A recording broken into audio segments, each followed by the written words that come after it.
How's it going, everyone? Welcome back to another edition of Buddy's House of Horror podcast. We've got another long one for you guys today, so I'm going to keep this intro short and sweet, just like always. We've got fan favorite guest host back on the show today, Midnight Miles Android, the fucking Mandroid. He's given us 2 top 10s in one podcast. That's right, Miles is going to be breaking down all of the main series entries of Resident Evil, as well as giving us his top 10 favorite horror games of all time. And yeah, as I said, it's another long episode, so I'm going to keep this intro as quick as possible, but I just want to remind you guys to make sure that you subscribe to the show wherever you're listening to the show, whether it be YouTube, Spotify, Apple Podcasts, wherever you're listening, make sure that you are subscribed, turn on notifications if it lets you do that, and if it lets you leave a rating and a review, make sure you go ahead and do that as well. And yeah, as I said, we're just going to get right to the show, so let's get spooky.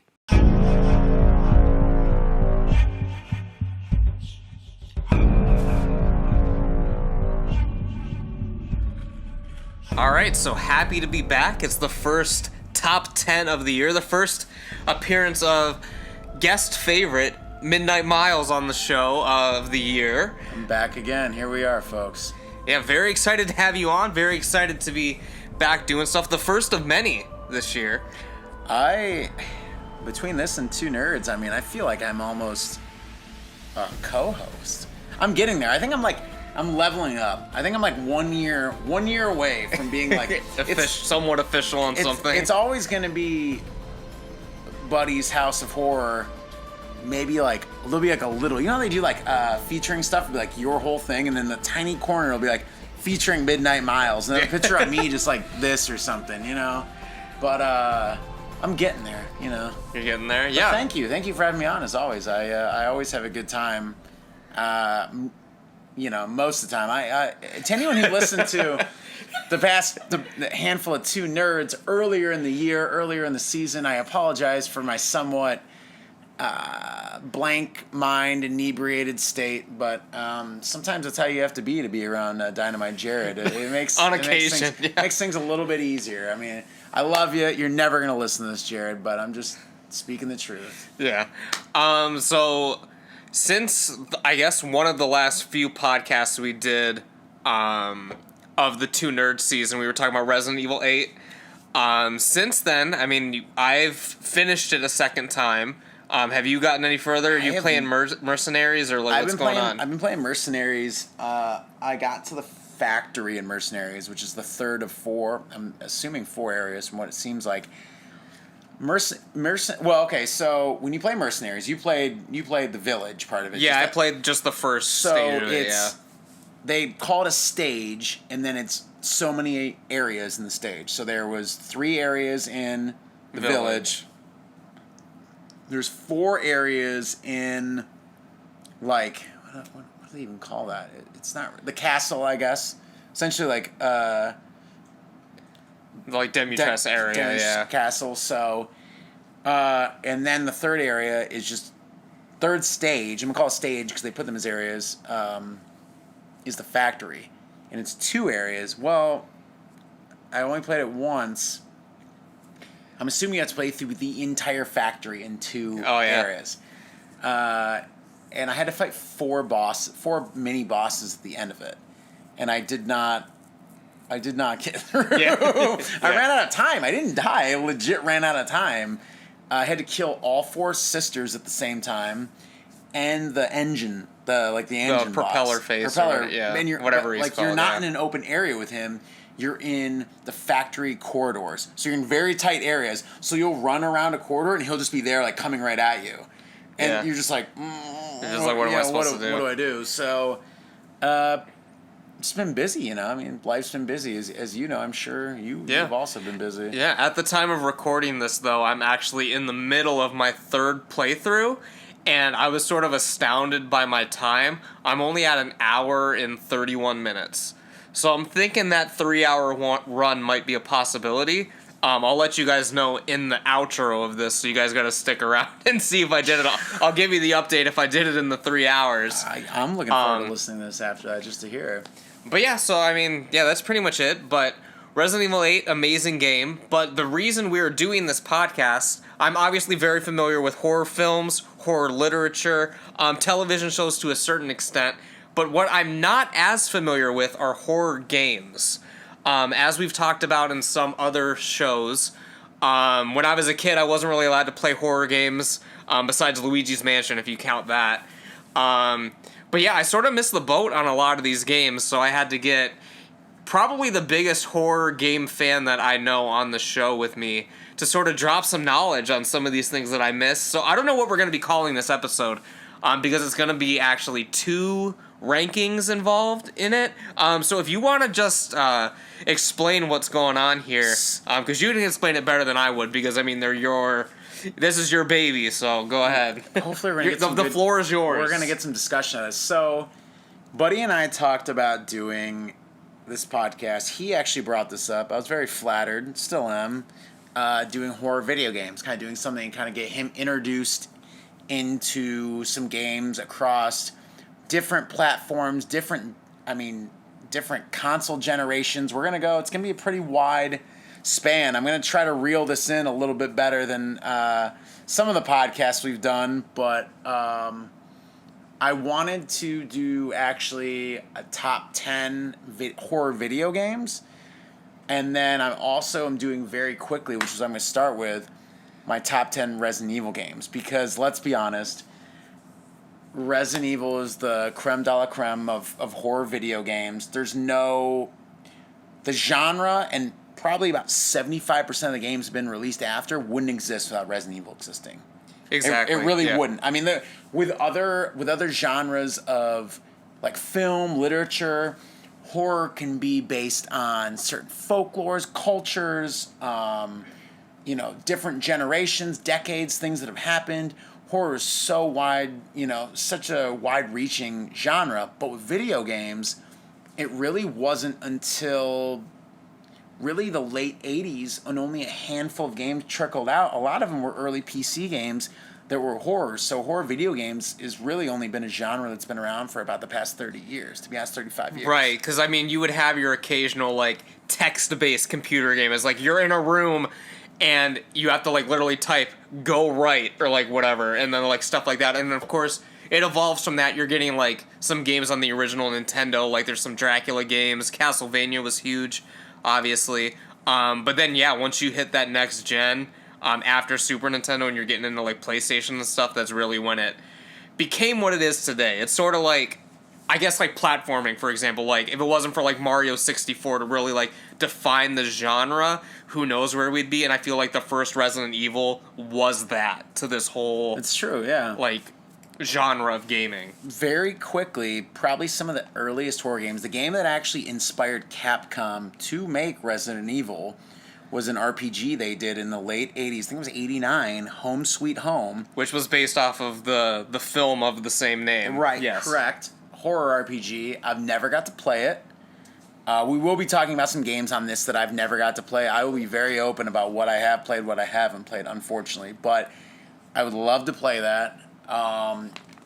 Fast forward a few years to... Everyone's probably heard of the Alone in the Dark series. I'm not sure if some people have played it.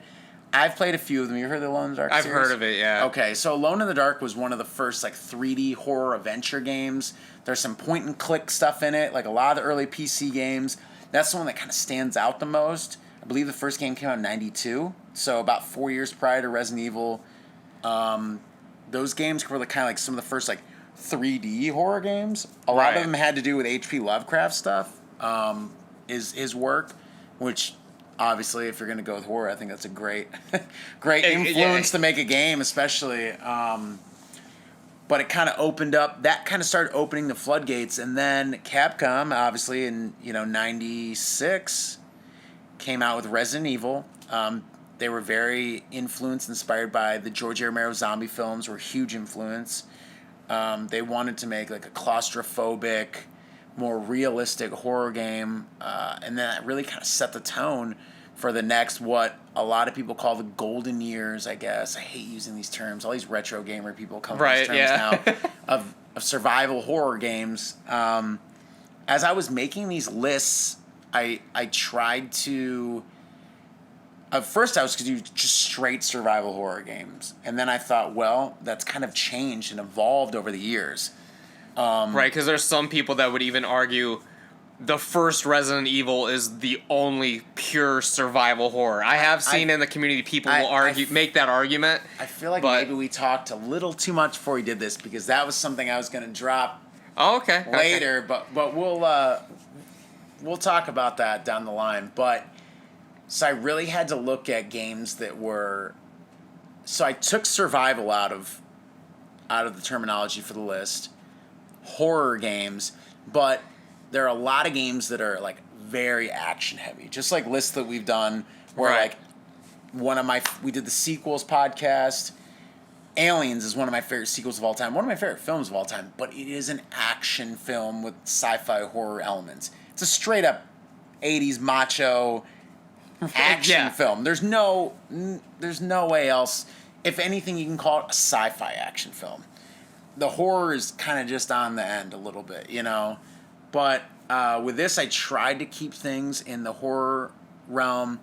I kept also games. I played a lot of horror games. Some of them I haven't played all the way through. Back in the days of rental, stuff like that, or borrowing from people. Sometimes you had the game for a few days. Yeah, you got it for a weekend or whatever. Yeah, you could. You didn't beat it. So I tried to keep it to games that I've either beaten or almost beaten. There's only one game I think. There's only one game on my list that I haven't beaten, but I had a lot of memories with it, so I threw it on there. So I've got a few questions before we really dive into your list. What was the first horror game that you ever played? If you can recall. First, so I talked about this on other podcasts. The Dreamcast was my first system, and then I'd gotten a PlayStation and a PlayStation 2 around the same time. Very thankful to the local used video game stores. The guy, because I ordered music through him, gave me some deals. I was able to get, I think, a PlayStation 2 in like the third year for like $90, $80. Yeah. And then I got a PlayStation. He gave it to me for like $30. So I was very fortunate to save money for like $120. I got 2 consoles. I didn't need the PlayStation, but I kind of wanted it just to have 2. That Dreamcast, PlayStation 2 kind of opened the floodgates. Those kind of were the key survival horror video game consoles. 64 really didn't have that many horror games on it, to be honest. Right, especially not like exclusive games. Like it would be stuff that was either ported over. Resident Evil 64, which was Resident Evil 2. Right, yeah.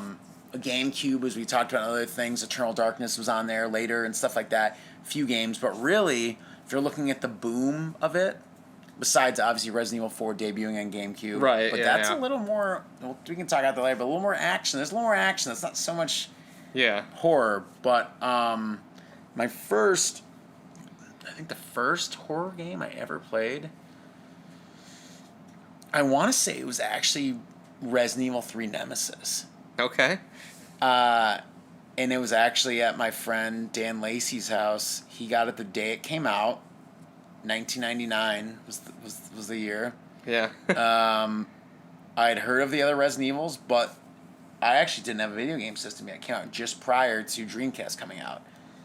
I didn't have one. I was used to playing Sonic at my friend's house. A few other... Vector Man I talked about. I was a big Vector Man fan. Weird games like that. Echo the Dolphin, stuff like that. But I was starting to like be really interested in horror and stuff. I read a lot of magazines growing up. All the magazines at like the newsstands and stuff. So I was starting to see horror stuff.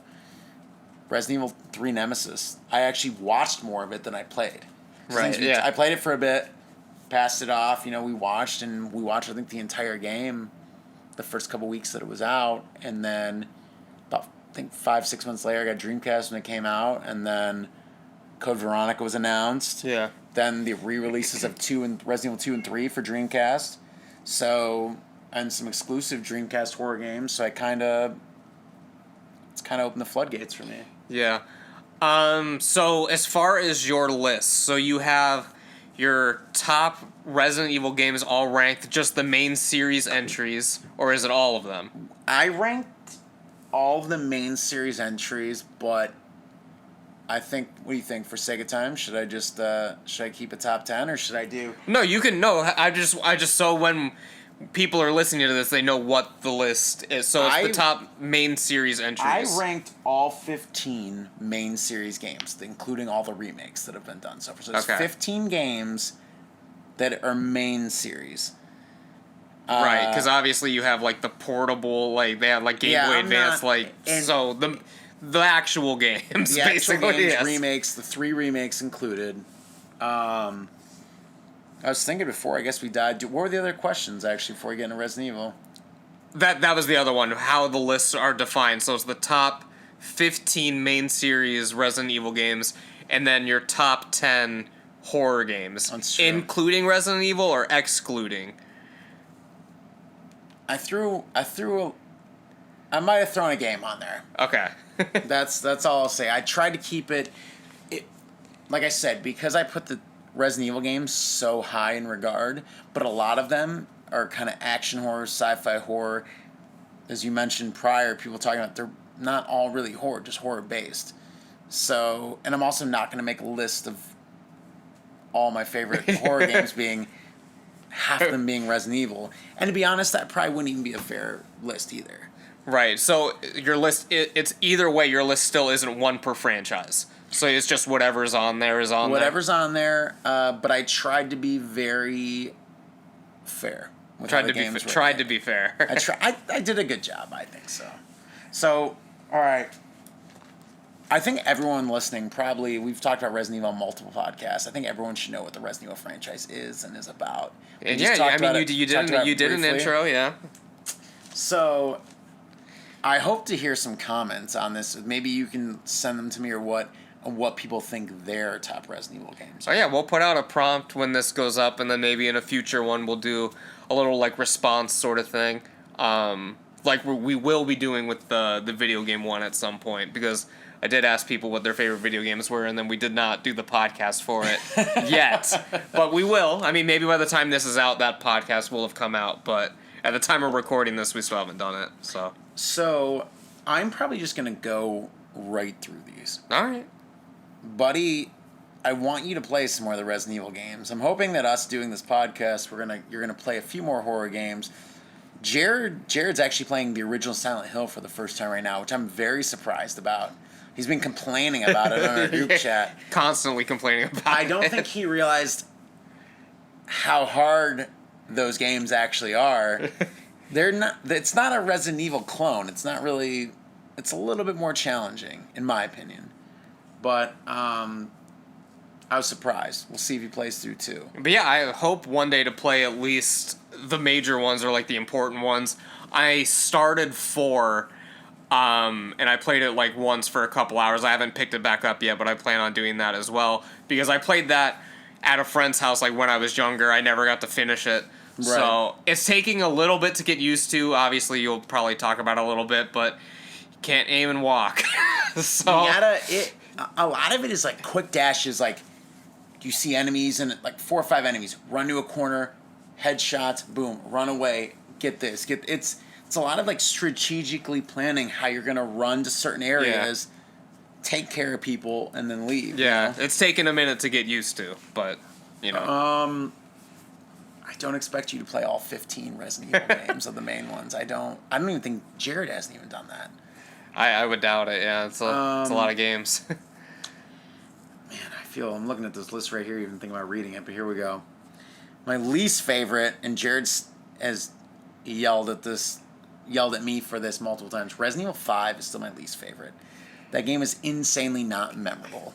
Besides, Chris punching a rock isn't memorable to you? That's the whole. All I can remember is Chris punching a rock, Shiva's horrible AI. If you're not playing with another person, I lost the final fight in that game multiple times because she was just slowly walking. Wesker comes up and basically punches her in the back of the head, and she dies. You know how frustrating that is? You're just like, come on, like get here. Wesker's literally behind you, about to just rip you in half. A lot of that game. Spoilers, by the way. Spoilers, anyways, these couple will probably. This whole end of this list could be flipped up depending on. The ends of the list are always the most difficult. Very difficult, as we've talked about. Yeah. Resident Evil Revelations. Love the game. Only played it once. I'd like to play it again. It's very refreshing because it came out right around 5, and I was like, wow, this is a much better game than 5 to me. Yeah. Despite being originally developed for portable. But both of them still at the bottom of your list. Yeah. True.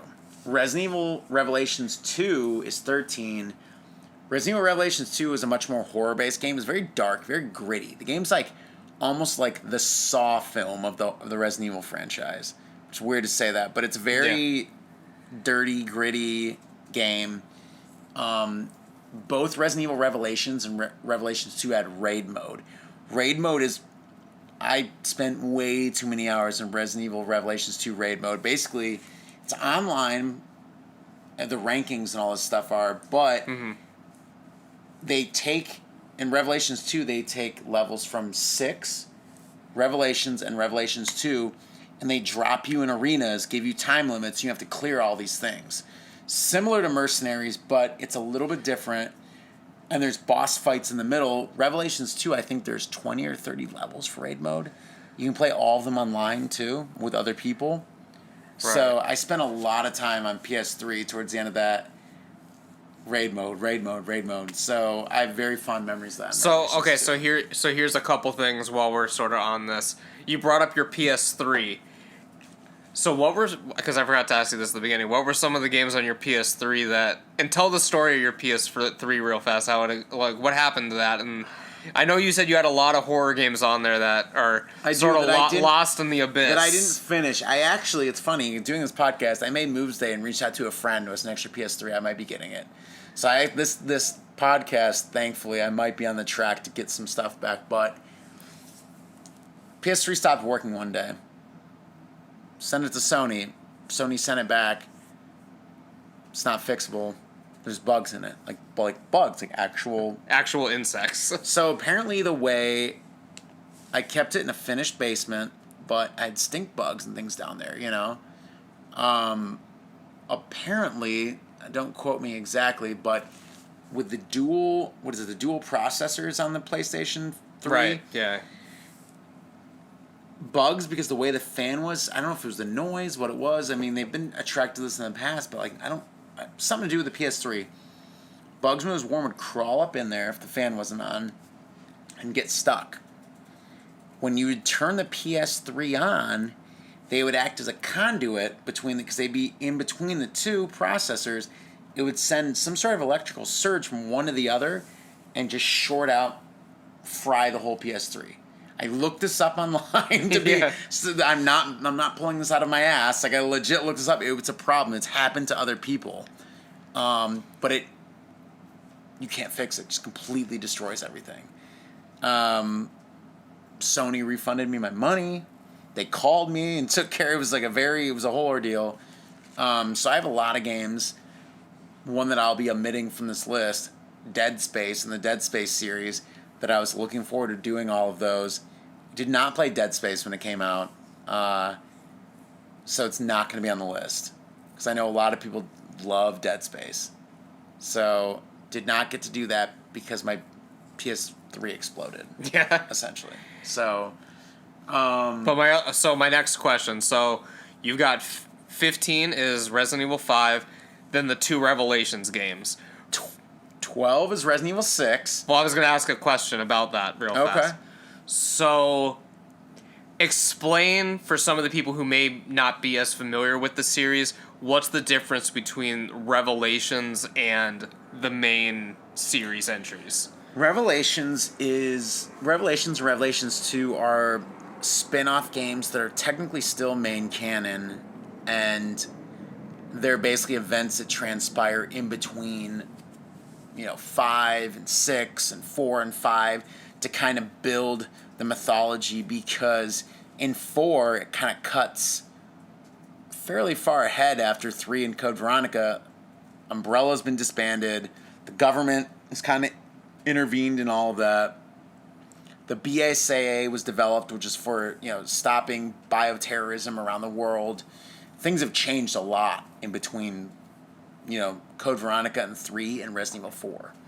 So a lot of the people that have survived all of these events of Raccoon City and stuff now have become these experts on bioterrorism. So Chris is part of the BSAA. Jill is part of the BSAA. Leon's with the president. Leon kind of has his own path through the games. He's kind of like, Leon's a specialist, but he's not really with an organization. Yeah. But he's always kind of shows up. Sort of like a mercenary for hire kind of thing. Essentially, yes. Yeah. So that is where Revelations and Revelations 2 fall into place. Things always go awry. There's always other hidden agendas. Unfortunately, all the Resident Evil mainline, of course, they're the only ones on Earth. They got to be in there and step in and take care of business, Revelations, though, is more of a sci-fi horror game, which I love. And then Revelations 2 is a much more gritty, back-to-basics, mainline horror game. Right. 6 is my number 12. I have a soft spot for 6. It tries to do way too much. I understand. And Jared gives you shit about this one, too, because he thinks this is, like, your top game ever. For some reason, even though it's number 12 on my top 15 list, he thinks it's my greatest game of all time. Because I really do like... The problem is, after this, like, I really love all these games. But you got to put some are better than others, or some you like more than others. 6 has a lot of really good plot points, and it's nice to see all of the characters together, including Chris and Leon meeting for the first time in a game. Right. Because they never meet. They never meet, and then all of a sudden, worldwide, pandemic, epidemic, shit's hitting the fan. Got to bring everyone back. The whole crew's there. Really, the whole crew, for the most part, is there, including some new characters they make for 6. Number 11 is Resident Evil 0, the prequel. Resident Evil 0 is a fun game. They have the dual characters where this is a game you have to switch character. You can switch characters at a whim, and like in the middle of a game, so you can press a button. You'll take the character to somewhere else in the train where you're fighting or something. It's on a train? It's on a train for part of it. It's pretty dope. I just like trains. It's fine. I was excited. But I was wondering if it looked but sometimes you have to have someone put something somewhere, press back, have something do a button. So there's a lot of cooperative gameplay, but you're controlling both of them, Right, yeah. Use the Resident Evil remake engine, fleshes out, really does a good job of fleshing out. So when was this one made? Was it in between 3 and 4 or 4 and 5? No, this was right after the remake. So this was right. Oh God! Ooh, this is gonna be the one. You got me on the one Resident Evil stat. I'm not. I want to say this came out. I can look it up. It's fine. Man, I trusted you in everything. You were supposed to know all of this. Oh my God! Here we go. Well, my brain's been wasted a little bit over the years. Released for GameCube in 2002.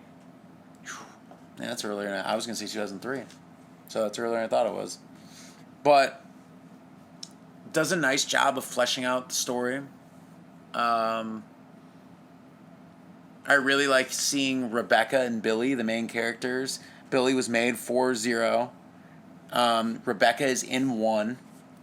So Rebecca survives 0 and 1, that poor woman. Yeah. I was really happy. Speaking of 6, Rebecca comes back in 6 after all these years. Very happy to see Rebecca back after all those years. If you like that's kind of the last hurrah to old school Resident Evil. That is the final game that is like more in the traditional, closed corridors, the tank controls people want to say, even though they made them better with the remakes. It's more claustrophobic. Being on the train, as you imagine. Not a lot of space when you walk into a room and there's creatures or zombies. I mean, not a lot of... You're fighting, you're fighting your way through. So, good game. The end, last game 4-4. Mm-hmm. So, number 10, Resident Evil 7. Okay. Biohazard. We've talked about that in the other podcast. I'm not going to say much on that. I think 7's great. It's kind of good middle of the series entry in regards to like ranking. Kind of rebooted the franchise. In a way. Changed the gameplay.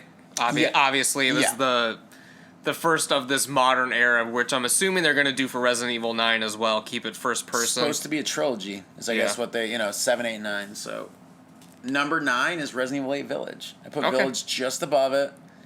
There's just more going on. It's more. I mean, I'm a huge werewolf slut, so I mean, the werewolf lichens. I mean, what are we gonna do? More memorable. There's some memorable bosses. For me, it would be a toss-up. 7 and 8 are definitely a toss-up. I said that in the other podcast. I like 8 way better, but it's fine. There's such different games to me. Like, yeah. I don't know. In my opinion. 8 is the Resident Evil 3 remake that just came out last year. Okay. So, what do you have to say about all the criticisms towards that game? Resident Evil 3, the original, was never supposed to be Resident Evil 3. Resident Evil 3 Nemesis was only made because Sony had a contract with Capcom, and they basically made them make them another video game. Resident Evil Code Veronica was supposed to be Resident Evil 3. But they didn't want to make it for PlayStation or for current gen. So they rushed Nemesis into development. And unfortunately, with the remake, they almost did the exact same fucking thing. They're like, it's a roller coaster ride. You got to get this back. You got to get this on before the PS5 drops. You got to crank this out as fast as you can. Yeah. I love it. It's short. I don't care. I beat the game 5 times now, almost 6. Legend.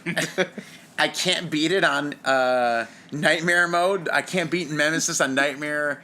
The final Nemesis, the whole Nemesis or the whole game on Nightmare was hard, but it wasn't like unbeatable.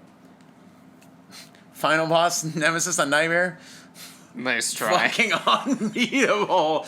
I literally just could not do it.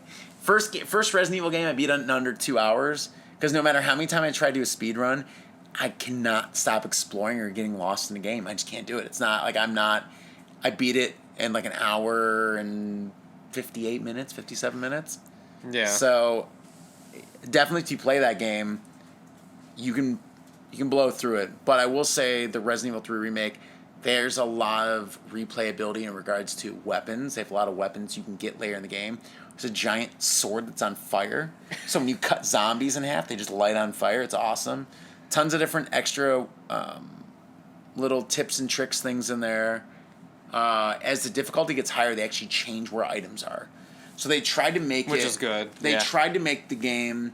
It's definitely meant for 2, 3, 4, 5 playthroughs. More so than the Resident Evil 2 remake. So bringing this back to Resident Evil 8 for a hot second, I noticed on my latest playthrough, because I'm kind of trying to do the speed run kind of thing.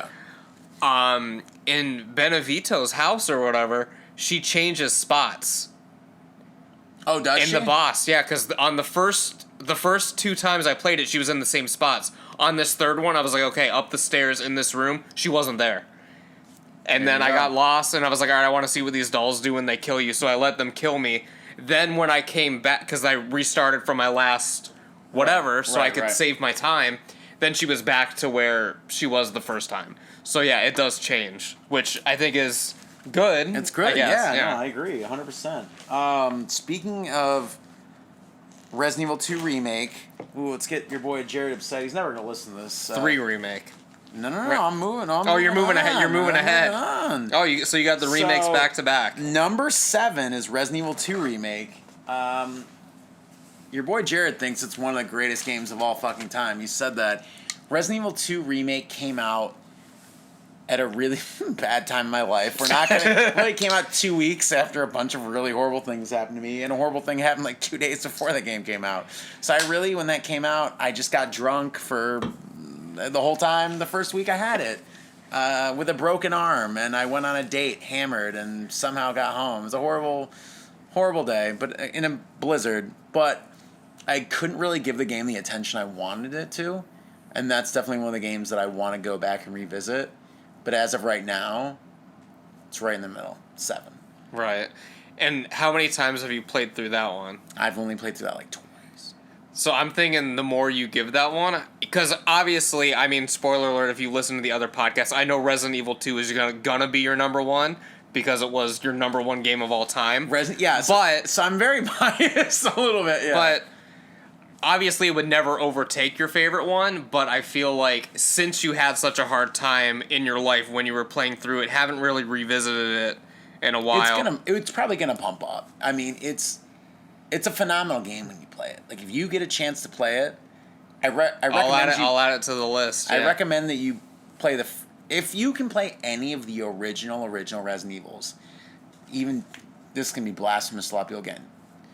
Don't play 3, don't play 1, just play Resident Evil 2 original. Well, my plan was to do the Resident Evil original remake before doing the original one. But yeah, Okay. I've heard that Resident Evil 2, like the original, like you got, like there's no fucking around. Like you got to do the original one, yeah. Yeah. So, 6, the Resident Evil remake. I did them right. Yeah, they just hit all right in a row yeah. for me. To be honest, one of the best horror games of all time. It's a pain in the ass with the item inventory. You're gonna be doing so much fucking backtracking.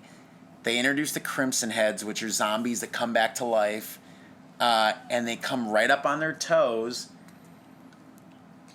If you hear any whimpering, we forgot to mention that Midnight Mocha is in the house. Midnight Mocha is in the house. Emily requested his presence, And he wanted up on the couch right good. now. It's good. I put a towel and a blanket on the couch lately. How many of these games has Midnight Mocha witnessed? Oh God, probably almost all of them, to be honest. Because I've replayed through the Resident Evil's the series I played through the most. I played through most of the mainline games 4 times or more, if you know. Resident Evil Remake, though, phenomenal. It's incredible. The game holds up insanely well. Just great. Top 5. We'll try to blast through this. Resident Evil 3, Nemesis. If you play through the other ones and then play through 3, you can see what I mean, where it almost feels like a leftover game with just one big crazy boss fighter chase. Right. Areas feel... It's great to be in Raccoon City, but it's not that big. The areas feel... Graphics, everything feels extremely similar to Resident Evil 2. It almost just feels like an expansion of Resident Evil 2. Right. Or like a part 2 to Resident Evil 2. Or like a DLC if it would have existed at the time. Yes, exactly. Number 4 is the original Resident Evil. Jared likes to talk a lot of shit on the original Resident Evil. I think it was he played it through once. But the original Resident Evil game, I've re-ranked these games 3 times when all the new games have come out. My dog is being really cute right now. Just laid his face down. He's like, I know you're talking about me. And man, the original Resident Evil to me, just something about it. Just You have it tattooed, right? Is that... I do. That's what this. Yeah, I have the director's cut PlayStation copy tattooed on me. I actually got that tattoo when I got into special effects school. But the original Resident Evil, like I've tried to re-rank or see, and I'm like, people like to say it hasn't aged well, but there's something about that game. It's just great. I love it. Nothing about even the shitty dialogue at times. It just the adds world to record for shittiest dialogue ever. But I mean, it does because it doesn't even have like, it has full motion video in it, doesn't it? Mm-hmm. For some parts, and it was very weird, like the way they did it, because it was all shot in Japan, but with American actors, Yes. and it was just like a very like weird situation where like it just didn't mesh. It's a very time capsule game. Like just the way that, especially even when you look at other PlayStation games at the time, like I don't know. I love the original Resident Evil. I played it a ton. And the N64 version is probably worse because I know that when they ported over the scenes, it was just like a massacre. Like the way you can't even fucking see it. I thought only Resident Evil 2 got ported to 64. This is actually a legit question. I thought Resident Evil 64 is Resident Evil 2. Let me verify that, but I'm pretty sure I heard it might have been Resident Evil 2's cutscenes. But yeah, I think only Resident Evil 2's on 64. Yeah. You might be right. I can't find it. For some reason, I thought it was whatever it was. The N64 version on one of those got completely fucking massacred when it had to do with the cutscenes. I'm sure. My top 3 Resident Evil games has never changed in any of the times I've tried to rank the series ever, and it probably never will. Number 3 is Code Veronica. Code Veronica, Jared's going to be playing that hopefully pretty soon. He finally got it. So explain when this game takes place and when it, like a little bit of the backstory for people who like aren't aware of where this ties in. Code Veronica is a mainline game. It should have been the original Resident Evil 3. Basically, it's Resident Evil 4 without the numeral. Resident Evil Code Veronica takes place after 1 and 2. Chris goes to try to chase Umbrella in Europe, and Claire tries to follow after 2. Claire gets stuck on an island that Umbrella has it as experiments, and then later in the game, you reconnect with Chris. So you're seeing Chris and Claire, both of their stories, and kind of them finishing up almost the original arc of the Resident Evil franchise. Because really, Resident Evil, if you look at it, has the 1 through 3 Code Veronica arc, then it goes to 4, 5, 6 arc, and now we're doing the 7, 8, 9 arc. That's why I say almost Resident Evil is almost like 3 different generations of games. Like when I rank them, they all 3 of those feel almost very different.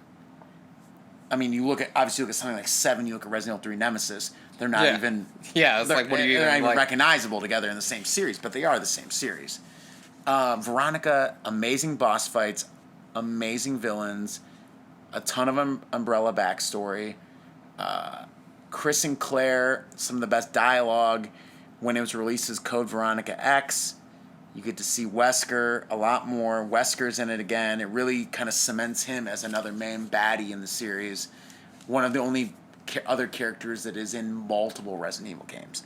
Actually, probably the only main villain that is in multiple Resident Evil games. That's not talked about in just notes or like in hindsight or something like that. But he actually physically appears, causing chaos, causing problems, and has a story arc and an evolution. Right. Yeah.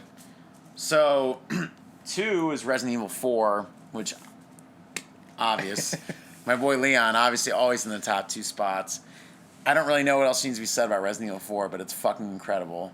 I'm probably going to pass through that because I feel like we've talked about it on multiple podcasts. Did you play it for the first time on the GameCube version or Nope. on the PlayStation? All right, quick story then. Resident Evil 4, I did not think I was going to like it for years. I was almost the Jared the Boomer for a sec. I waited to play Resident Evil 4 for like 2 years after it came out, or a year and a half. I played it winter of senior year of high school, and I said, all right, went down to $20, greatest hits, bought it, put it in, was like mesmerized immediately. Yeah. Hooked. I go, what the fuck took me so long? Played it. As soon as I finished it, I restarted it within minutes. That was the first game I'd ever restarted. As soon as the cutscenes rolled, started right again. And I've beaten Resident Evil 4 8 or 9 times. And I've beaten on professional. I mean, all the mercenary modes, played Ada's extra stuff. I mean, I've gone to town on Resident Evil 4. Yeah.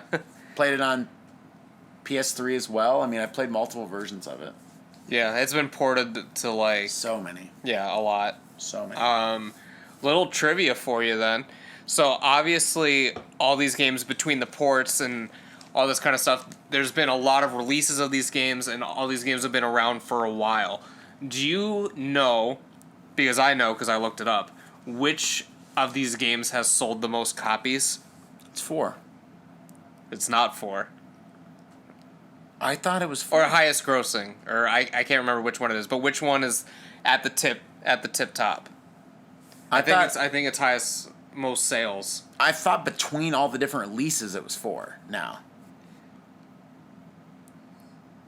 Fact check that one. The most successful Resident Evil game by units sold is Resident Evil 7. For some reason. I heard, I would say I thought 7 was number 2. And that's not the time of this recording. That could always change. What was the units? It's over like 8.2 or something like that. I thought Resident Evil 4 had sold over 10 million between all the different ports. Are they talking about like singular release? I think it's just unit sales. Resident Evil 4 between all different ports has sold over 10 million copies. It says besides that, I just read an article talking about. I thought it was 4-7, and then Resident Evil Village actually is doing very, very well. It's doing well, yeah. Sold 3 million copies in what, 5 days, or something? Yeah, it was projected to do more than 7, but it was about the same, but it's still getting more and more as it is. Resident Evil 3 sold Not that much. 3.5. Yeah, Resident Evil and Resident 2. Evil sold over 2 million, 2.5 in like the first month. That game like fizzled out. A lot of it was probably COVID, COVID as well. The Resident Evil 4 over 10 million. Okay. Almost 11 million. So I guess, yeah, maybe between... Singular. Singular game is 7, though. Because you got to think. For sure.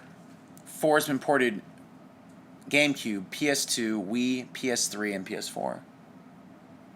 Yeah. That's a lot of... My wife played it for the first time on Wii. I always thought, I watched people play on the Wii, and it seemed... It may seem too jittery, but I don't know if it was too easy or it was too jittery. I think it was easier because I've been playing it on the PS5 and it's harder. Yeah. You know, something that messed me up real bad on that? The PS2 controls buttons are different than the PS3 release. And I played that game so many times on PS2. They make square action, I think, on PS3, and one of them is PS2 is like X's action. Oh. One of them's run, one of them's act. They flip them. It messed me up so bad the first time I played it on PS3. Some of that shit's like weird because like for Nintendo or whatever, like depending on like what controller you're using for the Switch, the buttons will do different things. Because they have like one controller that's like specifically for Smash Brothers, and like you try to play like another, like I tried playing Cuphead with it one time or whatever, and literally like the jump button and stuff is like switched, but then you do it on like the Joy-Cons and it's back to normal. Like it makes absolutely like no fucking sense. So bad. I hate that so much. Let's just cap this off real quick so we can get to the we're having the potatoes. Let's get to the meat of the podcast. Yeah. So Resident Evil 2. Resident Evil 2 is obviously Resident Evil 2. I got it from Music and Games in Saybrook on Dreamcast.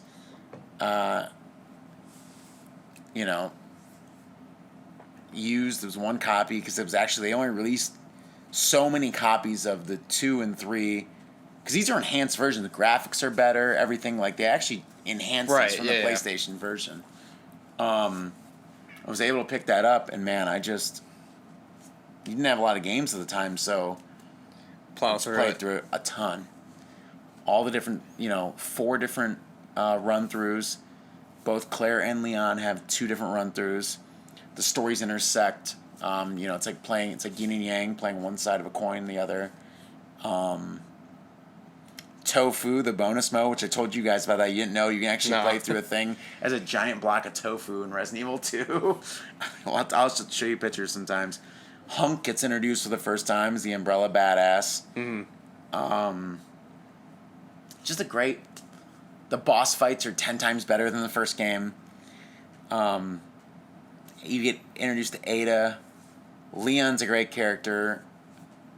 Chris's sister Claire. They took everything that made Resident Evil 1 work and just times 1,000. Right. What else is there to say about it? The iconic... the liquor comes in. Iconic. I mean, they just took the franchise to an iconic level. Like, it was going to be unforgettable after that, in my opinion. All right, so that was your top 15 Resident Evil games. So now it's time to move on to the cream of the crop, as some wrestling fans would say.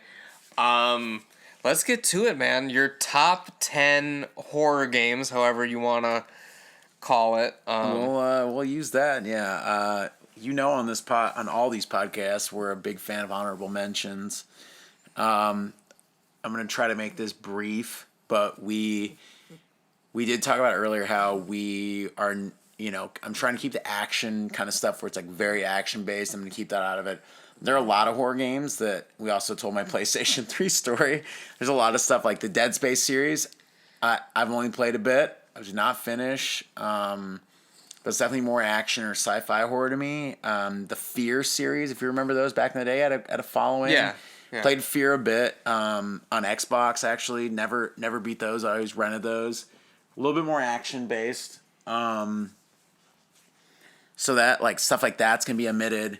I never got to play Alien Isolation, which I always wanted to play, which was a lot more in the horror realm. Yeah. I played all the other Alien games that are, like, more next-gen-ish, like Alien versus Predator, Alien Colonial Marines, all the ones that everyone hated. I played those, but those definitely were action. So Alien Isolation's been on my list to play for years and years, so that will not be on this list. Are there any, like, big horror games that, like, you don't like that are not going to be on the list? That I don't like.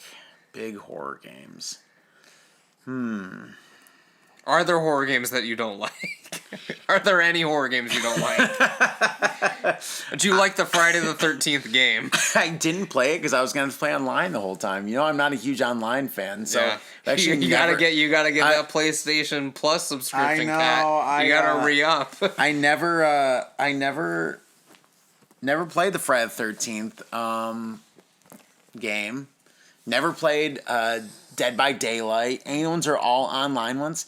I'm a big story game, bro. You know what I mean? Like I not didn't... the online multiplayer, because like Dead by Daylight or whatever, like that's the one where they have like all the expansions where like, all right, you can play as Stranger Things, and now they did the Leon one, and they're they have Texas Chainsaw Massacre, Freddy. They have a Halloween one.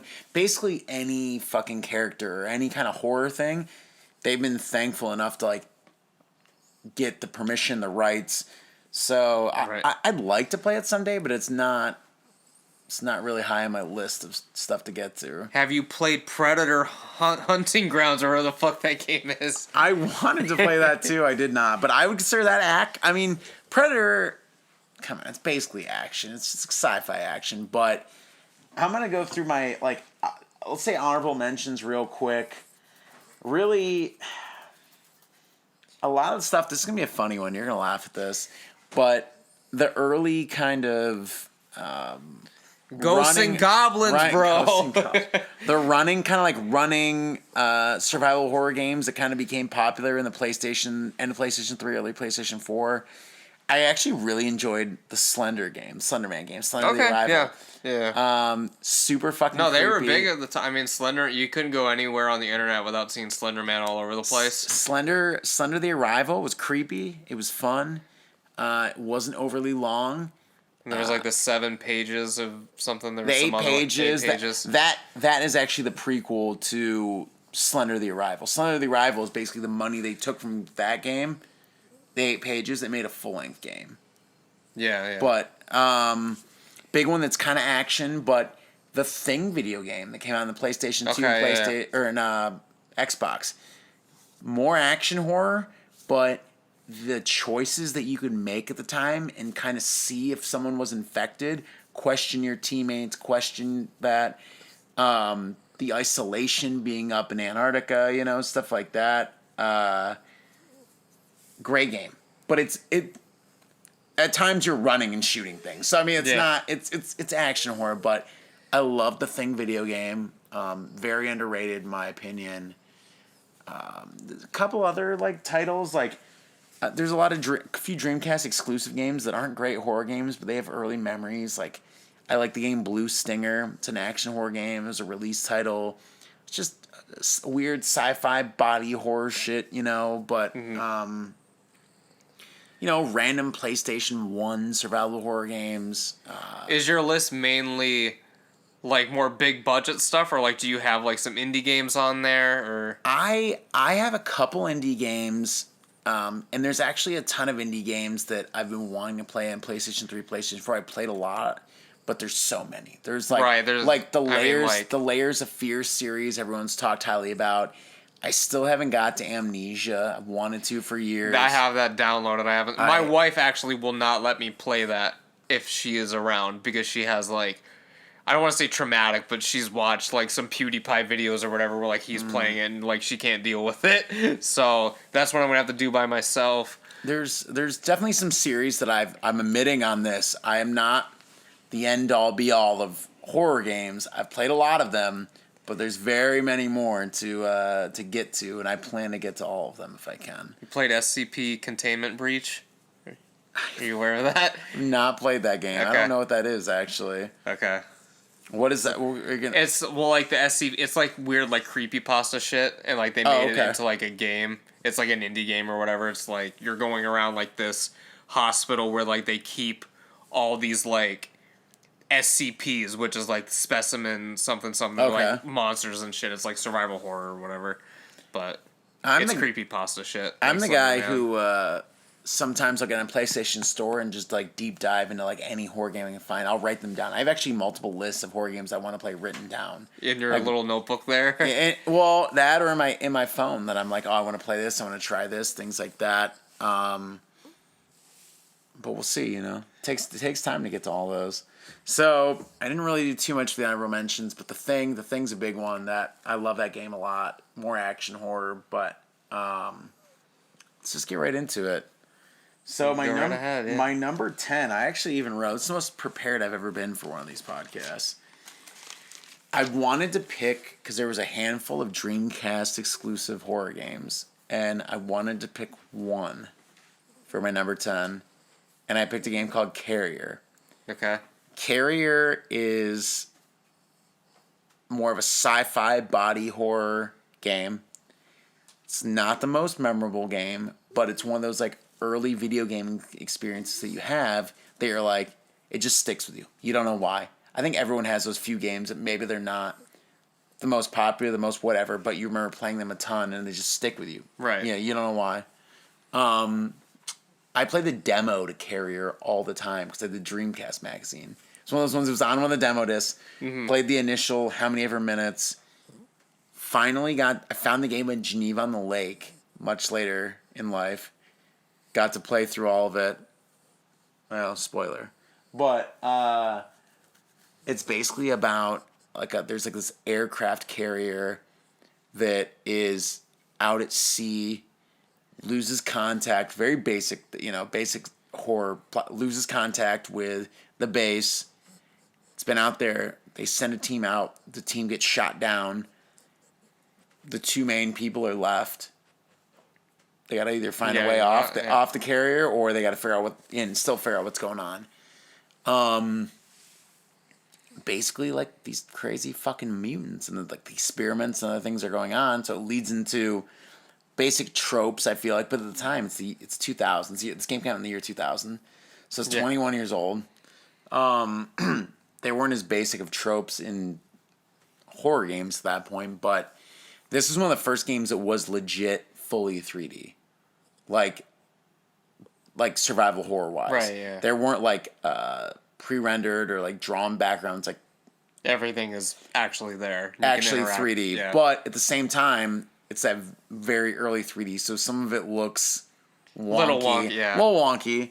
But it was one of the first survival horror games too, to have an actual lock-on feature. So when you're in a room with something, there was a little almost like you'd hold up, it would lock in on the face or the arm, and there was like a little like almost like target, so you could see what you were actually targeting. So that was kind of cool. Just little things like that they hadn't done in horror games. Is it first person, third person? Like what is it? Pretty standard third person. For lack of a better term, almost Resident Evil clone in regards to you walk in a room, part of the room might be like obscured, like you can't see everything, you can hear things, so you have to go in and explore. The controls were a little bit better than the early Resident Evil controls, so this thing, it's not overly memorable, but Dreamcast exclusive.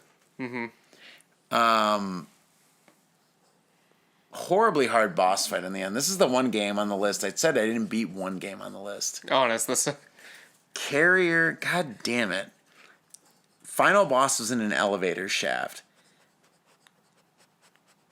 Games where your final boss is in such an enclosed area, it was just a poor choice, poor design. I mean, you're literally in like a basic elevator shaft, and there's a giant mutant creature in it with you. The only thing you can do is turn around and just unload as much ammo as you can and try to move and avoid its attacks, but there was really nowhere to move. Right. I played the final boss fight so many times, never beat it, but Maybe for our 16-hour live stream, you're going to have to see what you can do about that. Well, I sold the game too because I needed to go see New Order at one point live, and I just I made the priority. Carrier still held a nice price tag, so I put it off into the abyss. Kind of regret that now, but it'd be a fun game to have you guys watch, and if I can get another copy of Carrier, I would love to do that. Yeah. Is it still a Dreamcast exclusive, or can you get it on other stuff? It's only Dreamcast. One of those like rare. Dreamcast actually had a handful of those games. That's why I like the console, because you had to have the console made for Dreamcast, only out on Still disc. there. still there, and that weird, right at the new millennium, that weird break in like the console generations. But Carrier, you've never, obviously, I know I've never heard of it. No, heard a single I'm thing gonna about have to ask one of my coworkers about it. Because fun fact, I've met a second person who has or currently owns a Dreamcast. There's only two of you. Just you and this guy I and know. those other 9.9 million people that bought it, but it's only two of us left on the earth. Yeah. Even though I can't seem to fucking find one to save my life. Who else do you know that plays Dreamcast or had one? Dan Lacey. King. Me and him, the Sega Bros. I still want to get. I got this little. People can't see this on the podcast. There's a little spot right here on my knee. Do it, Cat. I want to get the Dreamcast spiral right in the middle of my knee, right there. Nice little filler, bro. I'll stick a bucket right now. While we're doing the podcast, Yeah. do you have orange ink? Because I want it's gonna be orange because that's what the thing is. I gotta have orange. She can do the outline for you. They'll fill it in. Okay. My number 9 is maybe this is the newest game on the list. I don't know. Detention. Have you heard of this? I haven't heard of Detention. It's no. a Taiwanese horror game that was like came big in the States. It is actually a 2D side-scrolling game. Okay. Probably, I think, the only one Is on it this. indie? It is indie. Excuse me. I was gonna say if it's a recent game and it's a side scroller, it's like okay, this wasn't made by a major studio. Right. This is a really depressing video game. The whole game is on like a grayscale. It's all like black and grays, besides the blood. So it's very. The main woman character always has a sad or horrible, depressed look on her face. Like when they do, like, it's one of those ones where when she's speaking, they show her face or things. You know what I mean? Like, right, yeah. in the corner. The game starts in like a high school. It's like remote, like it's pretty remote, out in the middle of nowhere. The people that made this game actually had this based in the 60s during some sort of, I guess, similar to the kind of whole Red Scares in America and communism and everything. Like in Taiwan, there was a ton of nationalism, and it was like, if you're reading certain books, if you're doing certain things, you're against the state. You're going to be hung and strong, and you're an enemy. So they set it during a similar time, the game itself. So there are a lot of these themes in the game. A lot of these things take place that are like, I'm almost like, wow, I didn't know this much about Taiwan. Now I've learned a ton about Taiwan as I play the game. It's a nice history lesson. Yeah, it really is. You fall asleep in the high school. You wake up. Everything's fucked. You and another guy, boy, whatever, classmate are left. Shit goes down. You're on your own for now. You're trying to find a way to get away from the high school. It's an iconic moment where you're trying to leave the valley where it is, and you just look over and you're separated by a giant, like, river of blood. And I'm like, oh.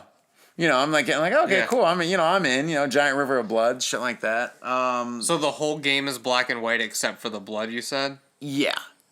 There's different kind of like creatures that are, kind of an Asian horror, like spirits, things like that. But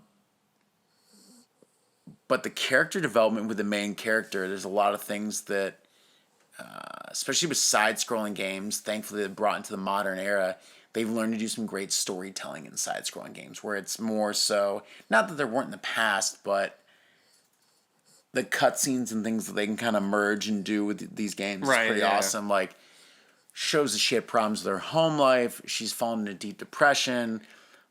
Little spoiler alert. I don't know if you're gonna play this game. I think you would actually really like this game, and it's on PS4. So I'm assuming I like on a PS5. good. I like a good side scroller, man.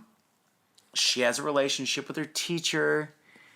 Her teacher's also an enemy of the state. I'm not gonna spoil too much, but it really starts to like. The story has a ton of layers to it, and she has to keep going deeper into the school, deeper into the areas surrounding it. Very, almost like a 2D Silent Hill game, which is probably why I like it. Very otherworldly, creepy, very scary. I was almost gonna put another side scroller in this spot between the two of them, but Detention's a better game. There's a game called Claire that's also like a side scrolling horror game. So is this the only side scroller on your list? Yes. Both are more modern. Claire is almost a similar story where she falls asleep in a hospital, wakes up, things are beyond fucked. There's actually funny, I'm not going to talk too much about Claire, but there's a funny glitch in the game. I played it on PS3, but it was one of those ones that came out right in between PS3 and PS4, so you could download it for either system, one of the few games. Play on PS3. If you saved it all on PS3 and quit the game, the glitch was it upped the difficulty to the max difficulty. Oh, yeah. So, if you wanted to play the game on normal, you had to play the game all the way through. No, you couldn't play it without... Like, you had to play the game all the way through in one sitting. And because I'm playing the game later, I'm like, this game is really hard. This is a very hard game. And I found out that it was a glitch. Puts it to, like, the 2 difficulties higher. Almost platinumed Claire. That's why I'm thinking about this. And I'm going a little off. But Detention... Great game, very depressing, good history lesson, great color palette. It just looks cool, looks iconic. I still have not seen any other horror game that came out at the time or after that. It definitely like is like a very, I don't want to say AAA indie title, but definitely something you want to play. And it's cool that like it's a side scroller, but it still has like a lot of story in it. So it's more than just like for example, like a side scroller like horror game that like isn't on your list obviously is like something like Limbo, right? Where like you're playing it's sort of like a time waster game. Like it's kind of like Tetris or something like that. Like I have Limbo on my dead PS3. I never got to play it, but I have it. Well, like because that's the kind of game you can sit down and play in 45 minutes. You know what I mean? Okay. Like there's no like real like narrative to it. There's no like deeper things going on. Like you pop it and you play. Which is cool that like your game, it's a side scroller. It sounds like it's very accessible, but it also has many like layers to it. It does. It's definitely probably one of the better horror games I played on PS4. Like it's very highly recommended to anyone that, especially, it's nice because you're playing side scroll. It's a little bit of a throwback, but it has a very modern feel. Yeah. Well, I got Limbo. If you ever want to play it, it'll take you like a half hour. I'm gonna get that PS3. I'm gonna re-download you'll be good. Bro. Number 8,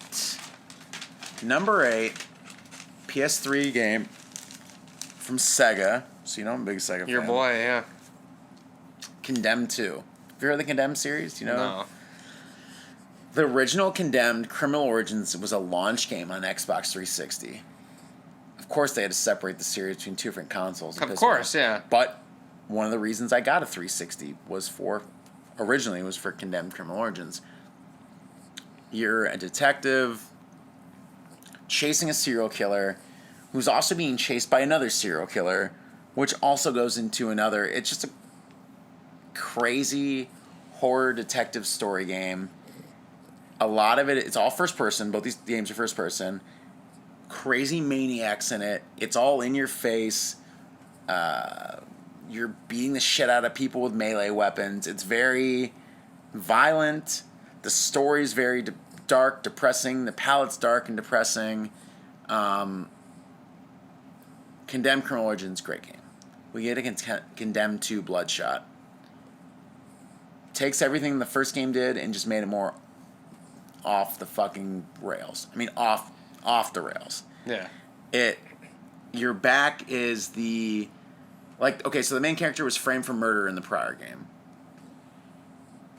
the city is slowly starting to fall. You can see under kind of like some sort of like fucked up darkness. Like homeless people are fighting people in the streets. Like a city's getting bad, and like the main city in the game's like it's fucked up.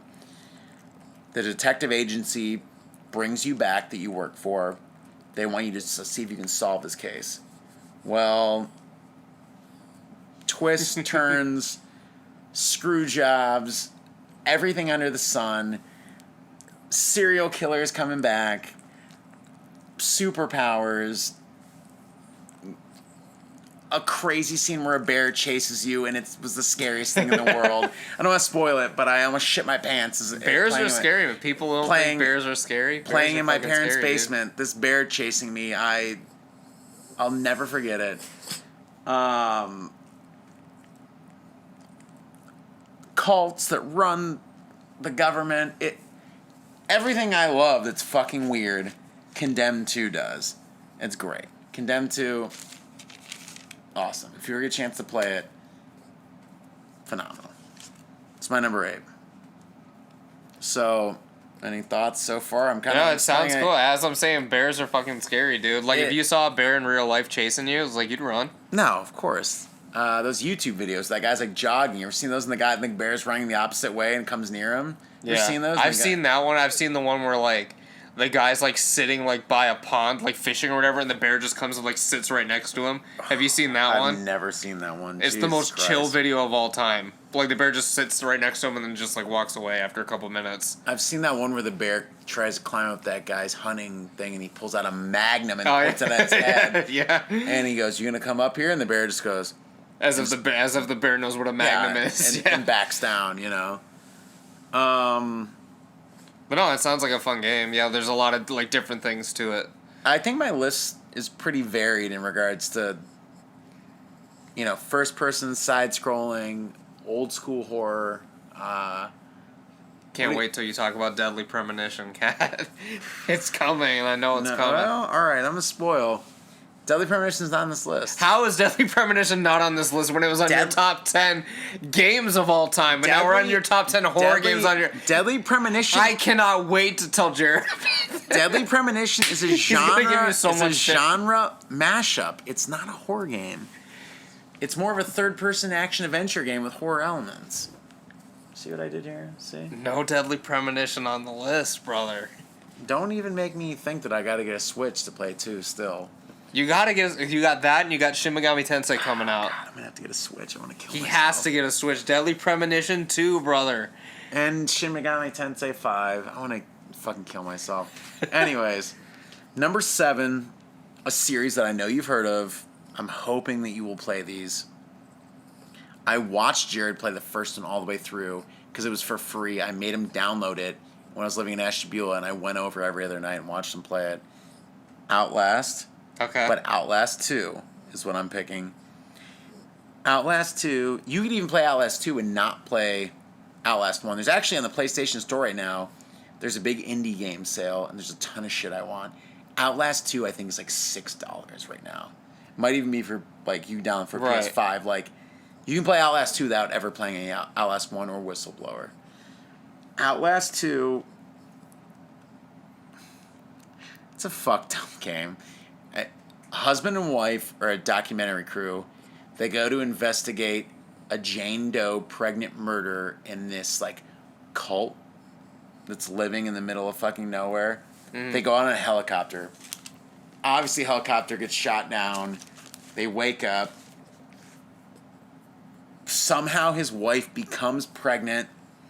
The cult leader makes everyone kill all their kids in the entire village. But then the cult leader also rapes a bunch of women, but then if they become pregnant, the women have the Antichrist, and they have to be murdered with their children because women can't have children.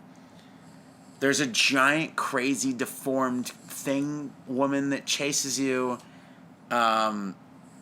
You start having delusions and flashbacks to your childhood traumas, which is a whole other story.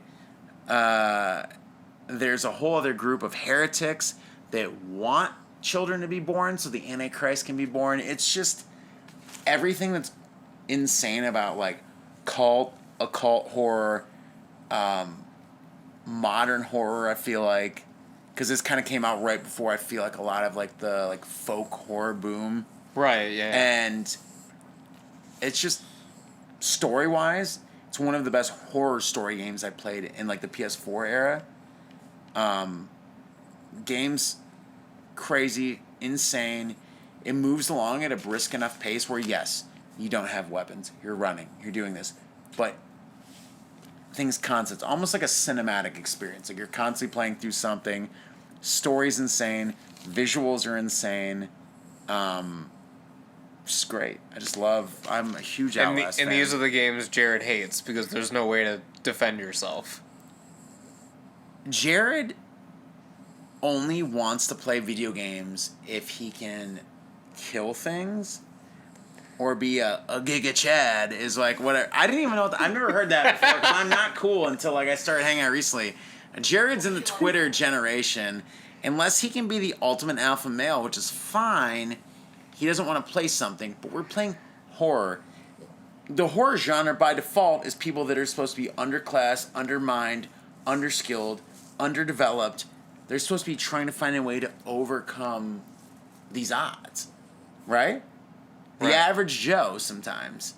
I feel like the Outlast series does a good job with the characters where the story's constantly moving forward and it doesn't distract that you aren't hacking, slashing, shooting, killing these creatures, these characters, these things. All the villains in most of these games get their comeuppance. Like, you see some fucking insane fucking things happen.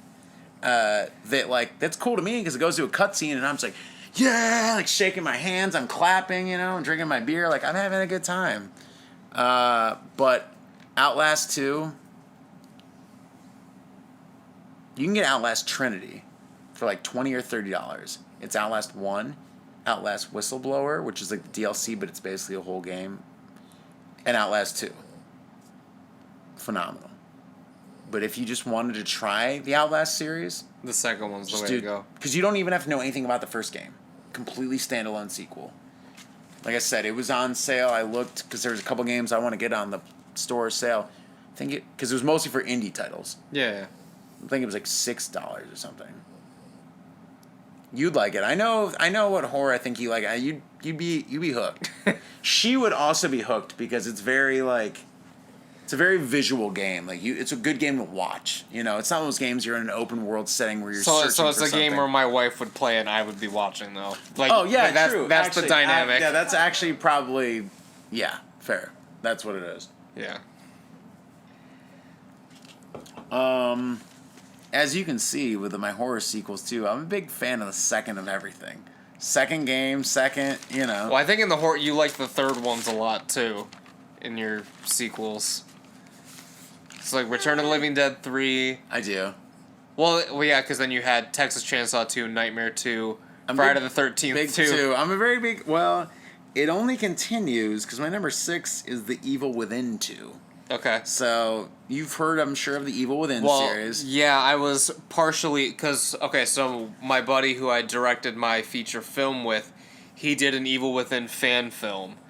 Wow. So I'll have to show that to you sometime. Yeah, I'd love to see it. But, so I'm very familiar with all that stuff, so. Evil Within 2, so you know a little bit about the whole synopsis, the backstory? Yeah. Okay. Yeah. So Evil Within 2, Evil Within is basically, there's that whole secret organization, there's people that are basically in a Matrix-like realm, because that's where it takes place. Yeah. The whole game takes place in someone's mind that is their reality or whatever. The STEM universe, whatever. They're plugged in just like the Matrix. There's a main person that creates the core and then the world that surrounds them. So the game jumps between actual whatever reality and then that. Yeah. So Evil Within 2, same main character, Sebastian. His wife's, the child supposedly dies. Him and his wife's child, they both, I think, work from Mobius. He's an alcoholic now. His life's falling apart years after. Mobius comes to him. Surprise, surprise. His child is now core of a STEM in a world. And they've lost contact with their agents. Things have fallen apart. Sebastian has to jump in, try to save his daughter, even though he's lied to. His daughter was alive. Yeah. Very reluctant. He's jumping in. Gets there. Obviously, this whole other world is fucked. Can't find his daughter. There's a serial killer in there who lied, who got into the project. He's just acting like a normal person. He's a serial killer. He's trying to find his daughter too. The organization's trying to find her. There's other people with interest trying to find her. So a lot of twists and turns. Very memorable boss fights. Because it is in a Matrix or otherworldly setting. There isn't the whole reality aspect of it. Things can be upside down. There can be creatures. There can be this and that. I think this game does a better... the first game is very insane, very gory.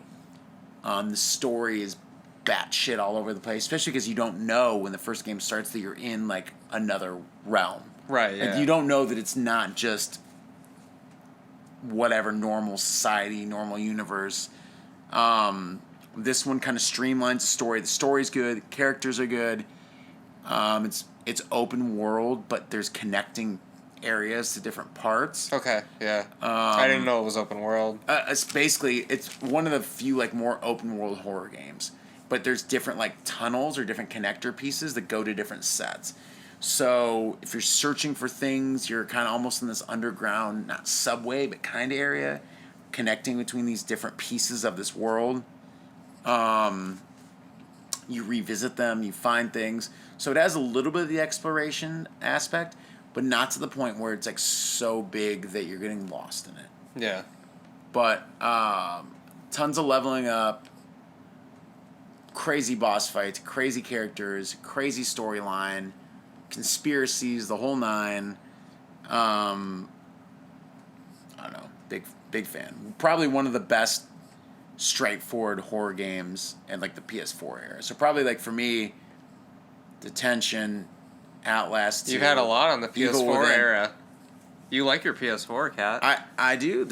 To be honest, there's been some really very good games, very good, especially horror games. The thing is too, if you're to watch trailers put on the road, Detention, Evil Within 2, and Outlast 2, very different games. They kind of right, yeah. preach to all different sides of the horror genre, which is I think that's a nicer aspect compared to the early PS1, PS2. These aren't Resident Evil clones anymore. These games have their it can be its own thing. own identity. You know, you're kind of... Someone who likes Evil Within 2 could hate Outlast 2. Could hate Detention. Or vice versa, You're getting different fans of the genre. Yeah, any other comments? Because now we're getting my top 5.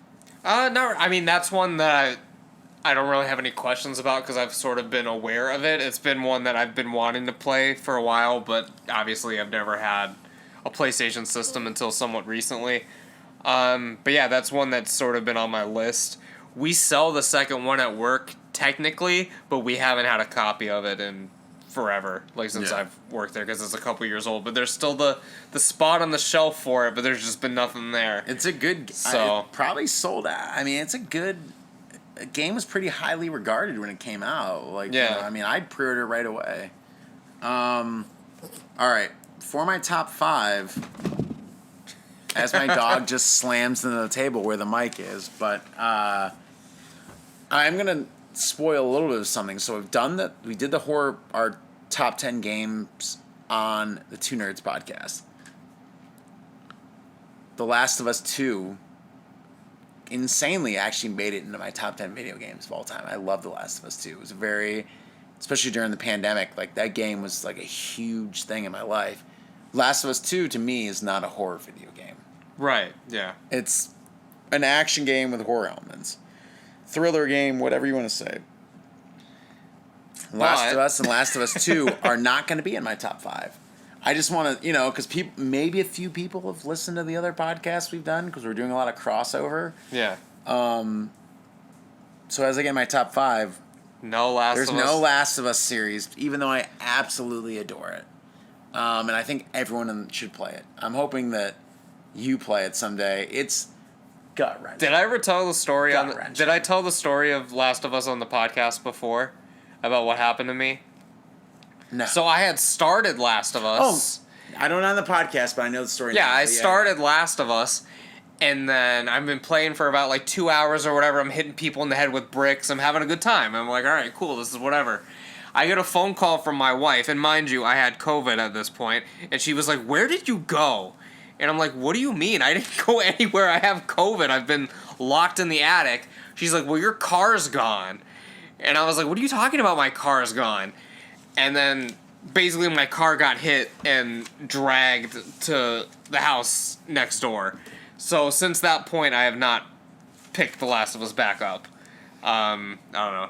Just sort of sour with the whole thing, and then some other games came out around that time, and I just never picked it back up. I'm just going to keep hinting at that I think your wife would also like Last of Us and Last of Us 2. She's a big fan. All this time now, so I should probably. She's a big fan of the cinematic elements of the games and the cutscenes and the stories and all that kind of stuff. The stuff that I don't really like about games, because I'm sort of like Jared in that aspect where I want to run in and do all the actiony stuff. You don't like to read. I don't like to you read like anything. Watch, you skip, which. A lot of times when there's a I guess if cutscene, you're that's Jared, that's fine because he's not looking for it. But I know you want the game to make sense. I want the game to make sense, but yeah, whenever there's a cutscene, it's like, all right, I can go piss real quick and Last come of back Us? as long as I can hear it. That's my pet peeve of yours is you'll leave the game playing during a cutscene, go piss, and the game will start, and then you're being attacked, and then you just walk back in. Well, as long as you're there, it's fine. I'm not doing shit. To have a wife to play your game for you, right? And Mocha's flying through the air right now. It's fine.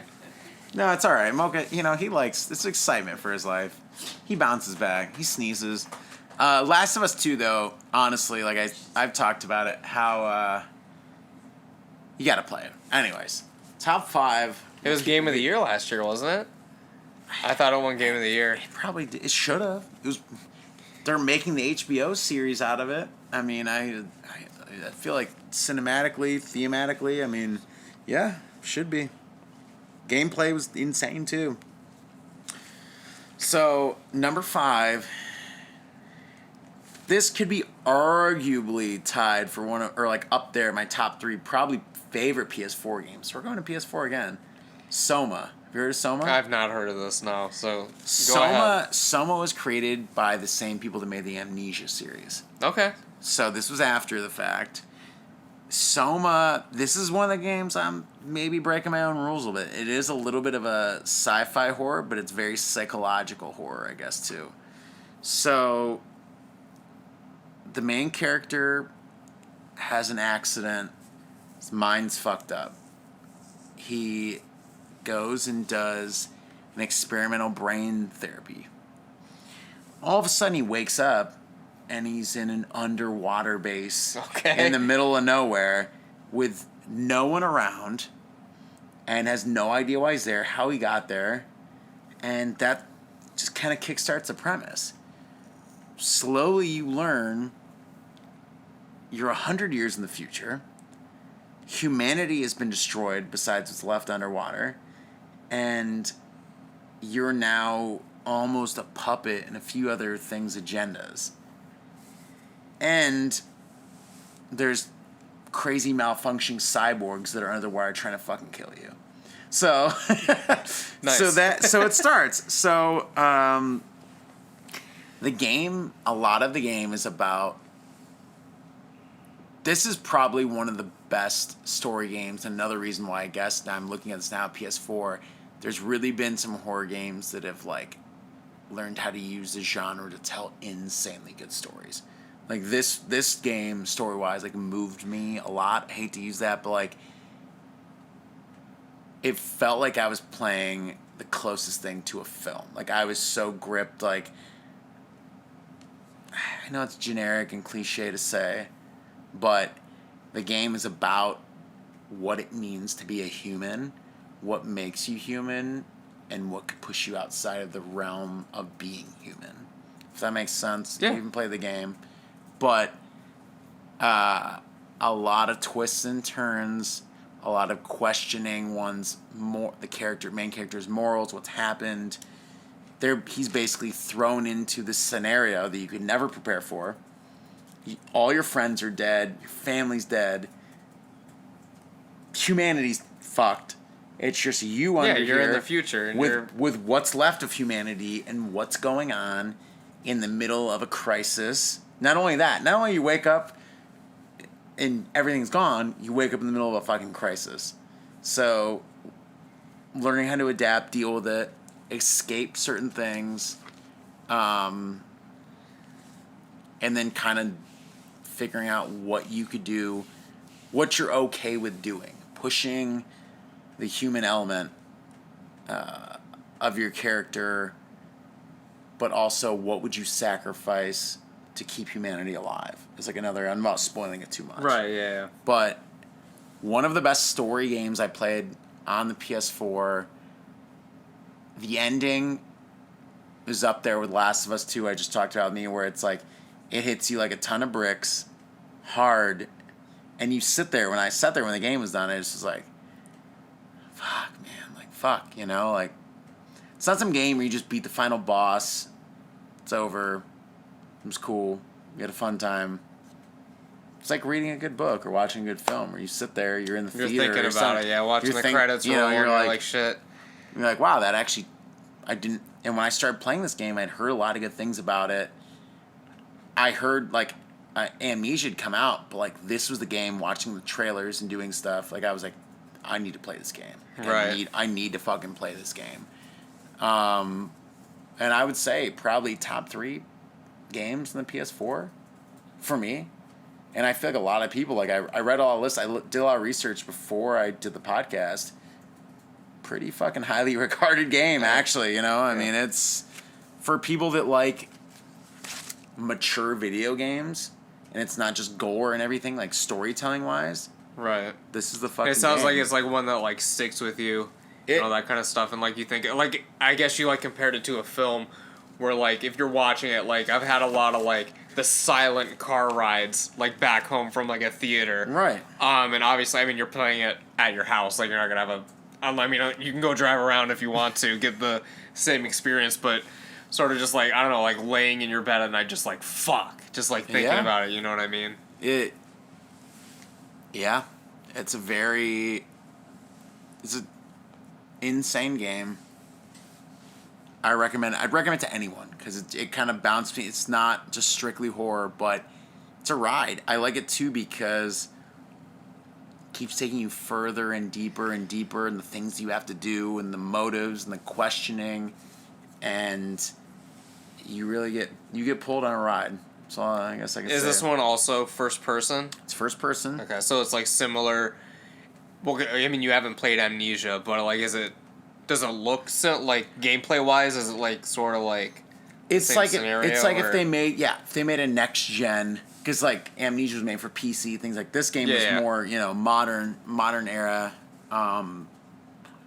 but yeah, I don't know. I can't recommend it really without going spoil. You know, there's a lot of things in the game that I don't want to spoil. Like, you need to. Yeah. If you could play, I think even someone would be on sale. Like right now, I looked at that PlayStation list and I was like, there's some really good games on sale right now. If I didn't own these, I would buy them, you know?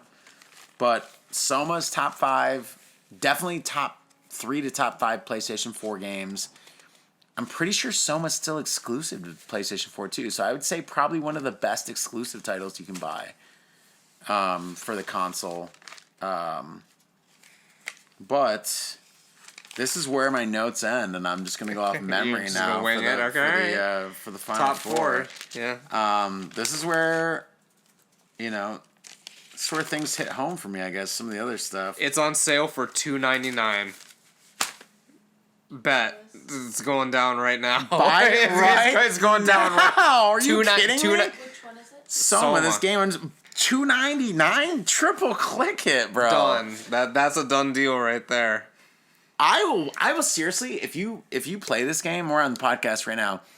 Let me know. I'll come over and just watch it because I could love watching that game because I would seriously just sit there and be like, Yeah, it's so good. That's a done deal right now. All right, it's done. I'm stoked for you. Someone's incredible. Mocha, you watch me play that one? He's like, yeah, bro. I remember that shit. It was wild. All right. For the top 4, we're throwing it back. We're throwing it back to the golden era of survival horror and horror. So, number 4, Dino Crisis, the original. Okay. Do you know anything about Dino Crisis? It's one that's eluded me for years. Okay. I've never played it, but I know it is highly regarded. It's also one that I completely forgot about until now. So it's something that's sort of been like off of my radar. But so, Capcom decided in the middle of the survival horror boom, the Resident Evil success, they're gonna make a survival horror game. Same really controls roughly, same camera aspects, everything. But they're gonna fill it with dinosaurs instead of zombies. Yeah. And scary fucking dinosaurs. So right there, you already won. Because first of all, Capcom, a gaming company like Capcom, it's not some anything. Yeah, it's not some this high profile it's the horror real deal, game. yeah. But with velociraptors. I'll talk more about it, but really, I feel like that should sell it right there. I mean, It's Resident Evil with dinosaurs. What are you gonna do? You show up at the island or whatever it is, experiments gone awry, same type story with some of these like late 90s, early 2000s survival horror games. Guns, dinosaurs jumping fences, T-Rex fights. Gotta cash in on Jurassic Park, man. I just It was a little bit later, but still, I mean, the sequels were still going strong. it just hit all the right notes for me. You know what I mean? It was nice because it was so different than Resident Evil in the sense of like, I'm not chasing zombies, I'm not doing this, like, but you still have the backpedaling, the item inventories you have to watch, puzzles. Almost the ultimate Resident Evil clone, but Made by the same company. Well, if anyone's gonna do a clone and do it well, it should be the ones that actually made. It's true. The game, I even feel bad saying it's a Resident Evil clone because the game is fucking amazing. Dino Crisis 2 becomes a more action horror game, and then Dino Crisis 3, it's the Xbox exclusive, just goes batshit off the walls. Sci-fi horror hundreds of years in the future. I never played it. I always wanted to because it looked like the perfect B-movie game. Yeah. Because there's like there was like a cutscene or a thing like you're on like a jetpack and you're shooting a futuristic T-Rex, and I was like, this is the shit that I play video games for, to be honest. I never got to play it, but I would like to play Dino Crisis 3 at some point. I haven't seen it. I haven't seen it in stores in probably 15 years at least. I probably never actually get to find it. Out in the wild, quote unquote. Jared, In the wild, the wild. Jared Latchy, in the wild. I don't have a lot to say about Dino Crisis besides I kind of feel like I sold it. Resident Evil, but with dinosaurs. That's one that I didn't expect you to pull that out. Really? Well, that's what these lists are for. I feel like. So far? I mean, I feel like I've kind of my list has been varied. I feel like I've kind of pulled. Yeah, it's a nice out of, variety. Yeah. Out of left field, but you said you weren't doing one per franchise, but it's sort of been one per franchise so far. But you do have 3 more on the list. We'll get to the creme de la creme, the top 3. These I think are the horror games to me. This was one I was only gonna do one per franchise, but I couldn't do it. Spoiler alert: 2 and 3 are Left 4 Dead 1 and 2 for Miles' brother. Hunter the Reckoning. I don't even think he knows what that is, but for some old school fans, yes, Hunter the Reckoning 1 and 2 are my top, or my 3 and 2. No, I lied. Silent Hill 1 is my number 3. I actually had to do 2 Silent Hill games on this list. Yeah. Because to me, being honest, Silent Hill is the horror franchise. Not Resident Evil. No, I understand. Yeah, you don't gotta. Yeah. You can explain this to the people. You don't gotta explain to me. Silent Hill 1, the foggy atmosphere of the game, the monsters, the unknown, the super adult elements of the game, the storytelling, probably the most adult game that's not like a mock porn game, Leisure Suit Larry or some sort of horrible shit at the time. Wasn't an adult game because it was gory or whatever. It's because like the psychological elements, the elements of losing your daughter, the elements of mental health, stuff like that. Like it was a very much like when I played this game, I was too young to really understand what I was playing, but it just really took video game storytelling to me to the next level. There's still never been a series outside of Silent Hill to me that has really told a story that was almost like on a film level. Besides a couple of the games, Soma really did. A couple of these games, like, and Evil Within 2, but Evil Within 2, Evil Within are a little bit more, not silly, but they're a little bit more oddball. Right. Like Silent Hill. It's a little more out there. The Evil Within. Yeah. Silent Hill's depression, losing your spouse, losing your child, wanting to kill yourself, wanting to kill other people. Like it's very like, it's rooted in realism and a depressing, like a very, very depressing and real way. And I don't think any other gaming franchise has ever hit that. I promise I don't like only depressing games, but and like it kind of speaks that way right now. But. And like I get what you're saying about how it's like the horror franchise, because as we said at like the top of the show, like right from Resident Evil 2, you're already Leon being Giga Chad. You know what I mean? You are. Like it's more, even from the second game, there's always been the action element to it. Yeah. Where Silent Hill, having not played all the games and only seeing it like on YouTube or like at a friend's house or like whatever, it's everything about it has been horror that I've seen. Yeah. So, the cult, the occult elements, the manifestations of grief, depression, guilt. Silent Hill as a city is its own main character too, which I thought was like very ingenious. Because every character's version of Silent Hill is different because it's their own mental health struggles and their own mental demons and things like that. So every person, whatever their monsters are, their demons are their own versions of that, which I thought was very ingenious, and I still think it is. Yeah. And it's got like some genuinely like creepy stuff in it as well. Yeah. I mean, like, I don't know if this is from the first one or the second one, but it's like it's like a big baby with like chicken legs, and like it's like chasing you around, and like, well, there's the 2 baby head that I've talked about. Yeah. That's actually from Silent Hill 4. That's from 4. Okay. And the reason why that is because there's a serial killer in Silent Hill 4 that actually is stalking you, and he had to perform a ritual. Part of his ritual was he had to kill 2 babies, and he killed 2 twin babies, and the 2 baby head is the manifestation of the 2 babies that he killed. Gotcha. So a little bit horrible side note on that, but that's from Silent Hill 4: The Room. But my number 2, I was not gonna put one of these games on the list at all, but I'm doing it. Resident Evil: The Original is my number 2. Okay. Resident Evil 2: The Original. You fucking spoiled my whole cum shot, my climax on that. Resident Evil is the only horror game in the Resident Evil series. It is.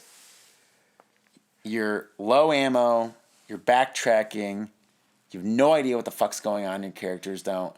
You're trapped, you don't know how you're gonna get out. The helicopter left, everything is fucked. You're stuck. It's horror.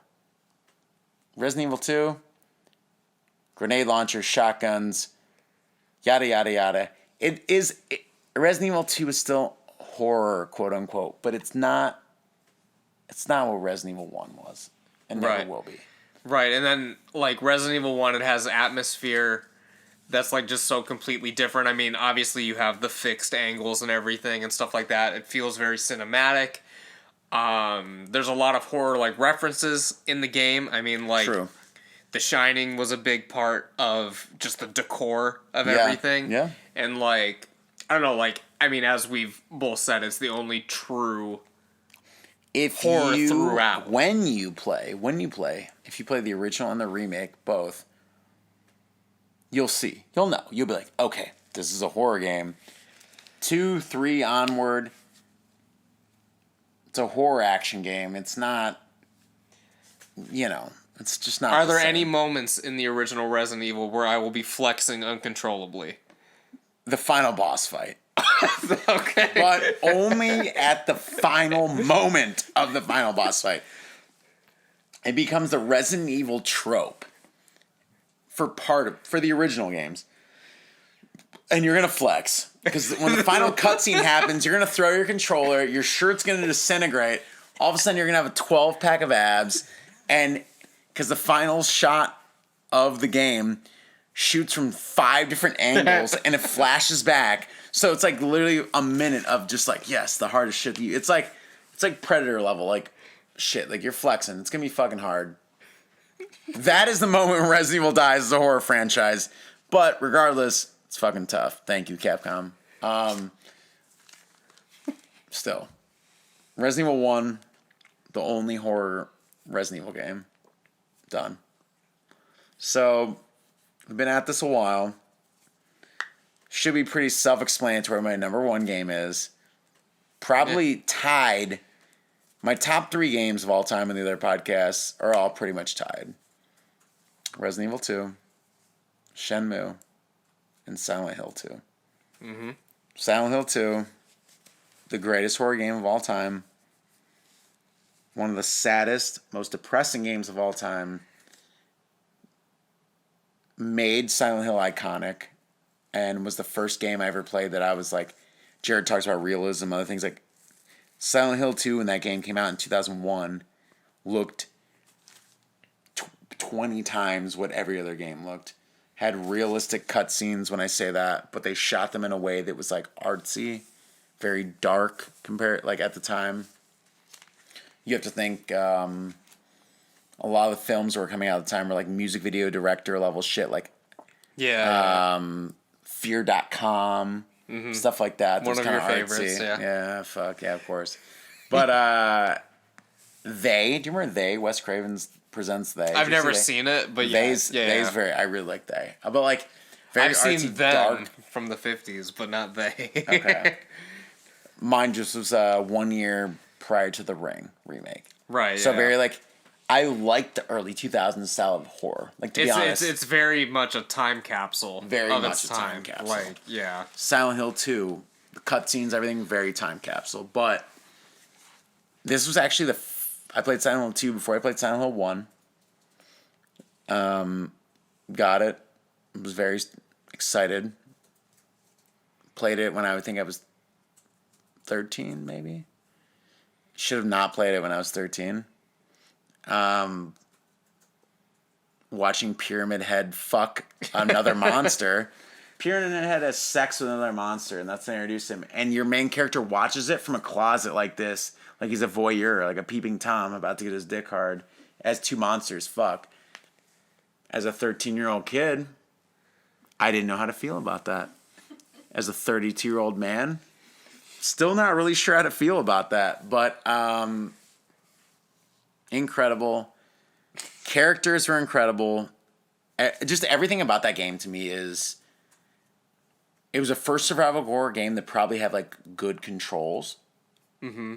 The inventory system was easy to use. Like, to me, this was the horror game that fixed everything that was quote unquote wrong for the past 5 years. Right, that people complained about. Because a lot of times, like with games like that, and not just horror games, but just games in general, like everything was like so much more inconvenient to do. Yes. Just like in terms of even like simply pausing the game or switching an item or doing like everything was just like very tedious.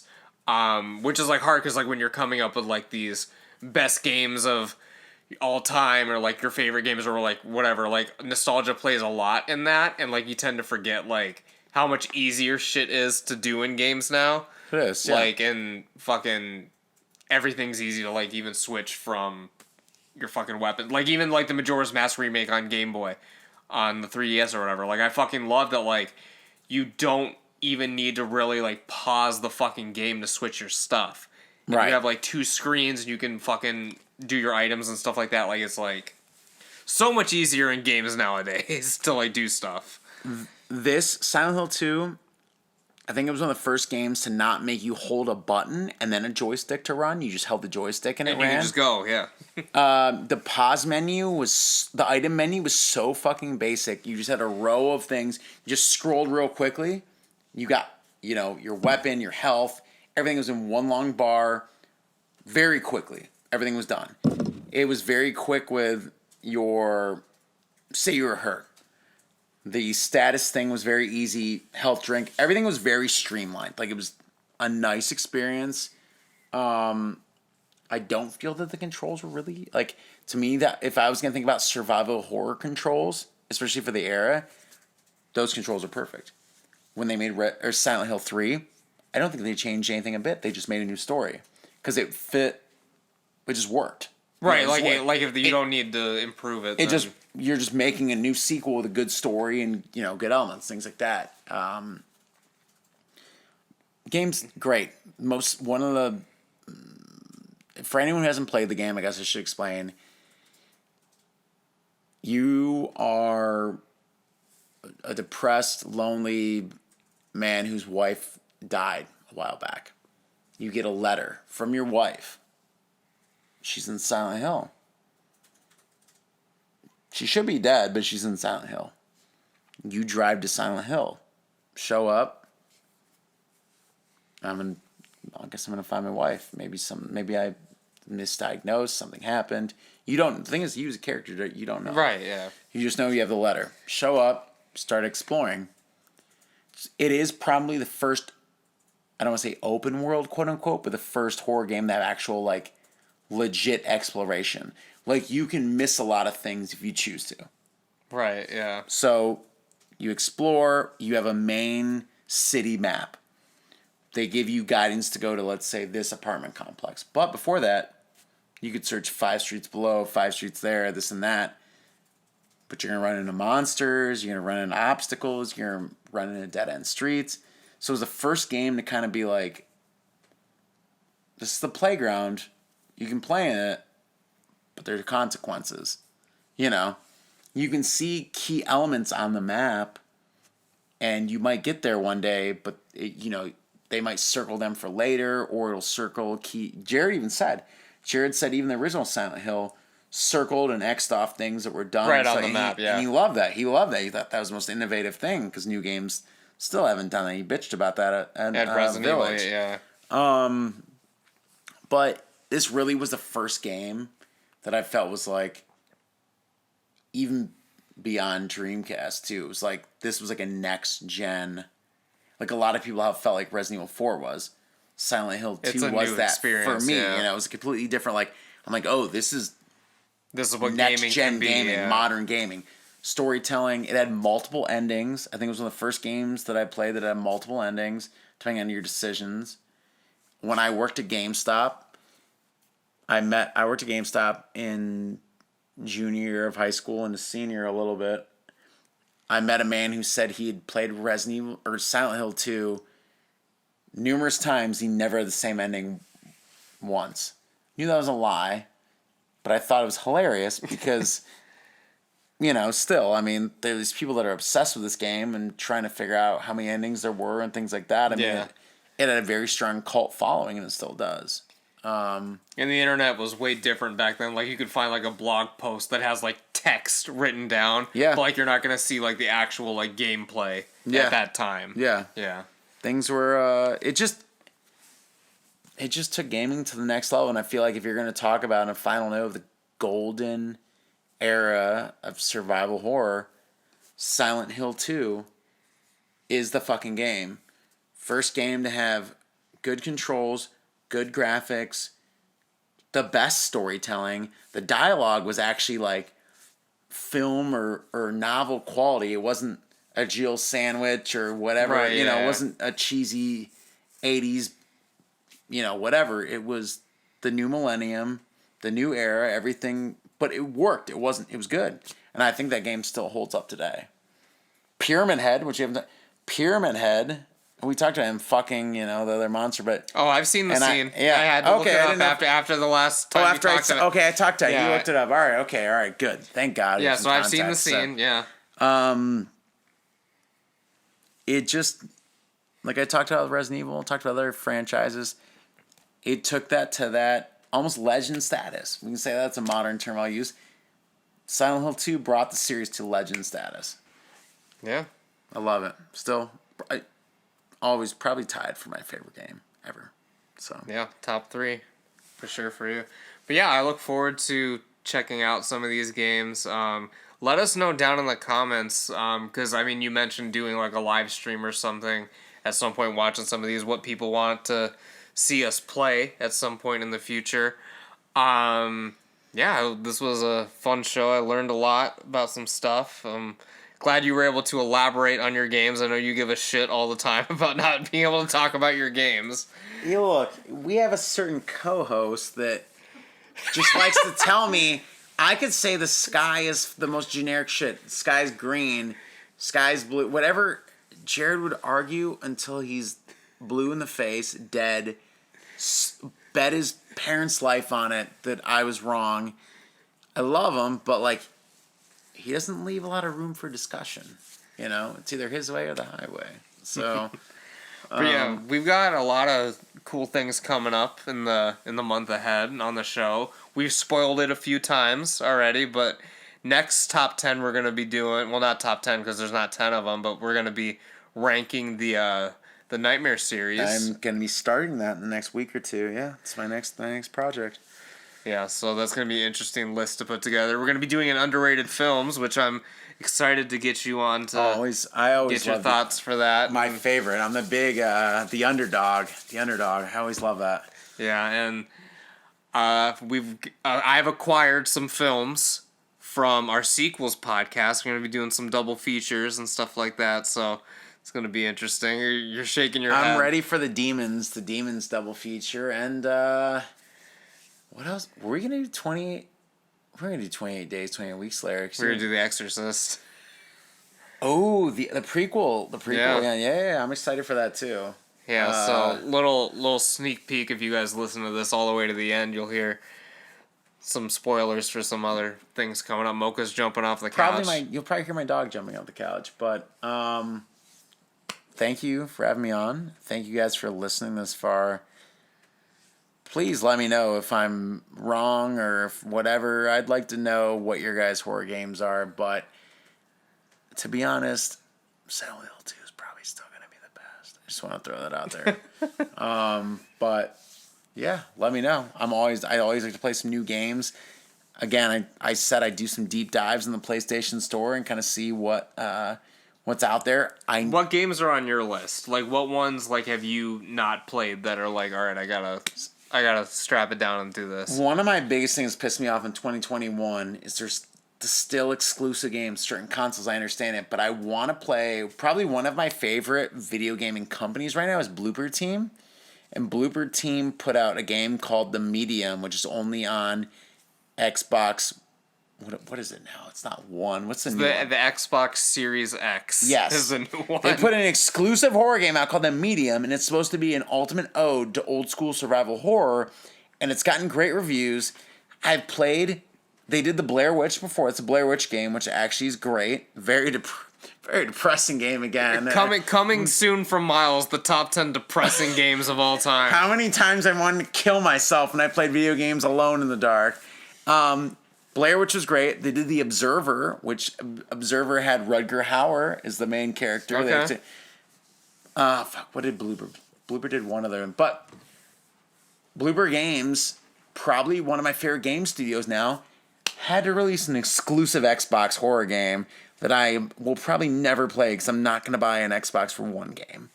So I'm hoping it gets a port to Sony so I can play this fucking game. The Medium, though, is probably one of my most anticipated games for 2021. I want to play Remothered. Have you heard about Remothered? No. It's a horror game that came out last year on PlayStation. Would want to play that. Couple like Welcome to Hanwell, which is like a very indie game, but it's almost like an open world, end of the world horror game set in England that looks really good. I'd really like to get my hands on that. There is the Ode to Resident Evil, which was on that indie exclusive PlayStation Store game that I'm not sure if I want to play because it's still $20, but it's called Daymare 98.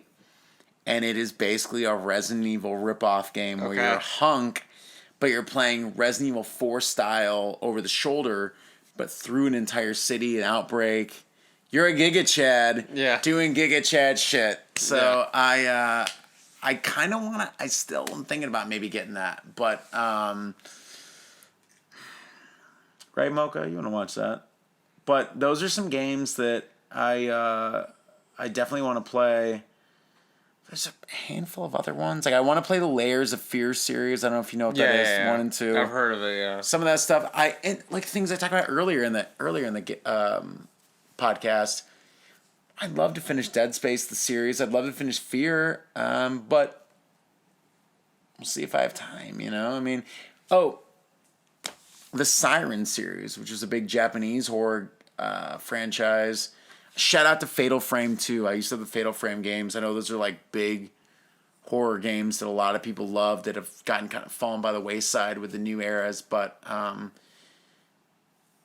used to have a brand new copy of Fatal Frame for Xbox, but I don't want to know how much that goes for now. And I had Crimson Butterfly, Fatal Frame 3. I've sold 2 horror gaming like sets of games. Yeah. And I've made a lot of money, to be honest, off both, like, quote unquote. But now, what I could have made, I don't even want to know. I had Ruler Rose. If someone knows what that is, I had Ruler Rose at one point. Ricky's crying right now. But Ricky has Haunting Ground. I used to have Haunting Ground, which is a spiritual successor to Clock Tower 3. I had Clock Tower 3.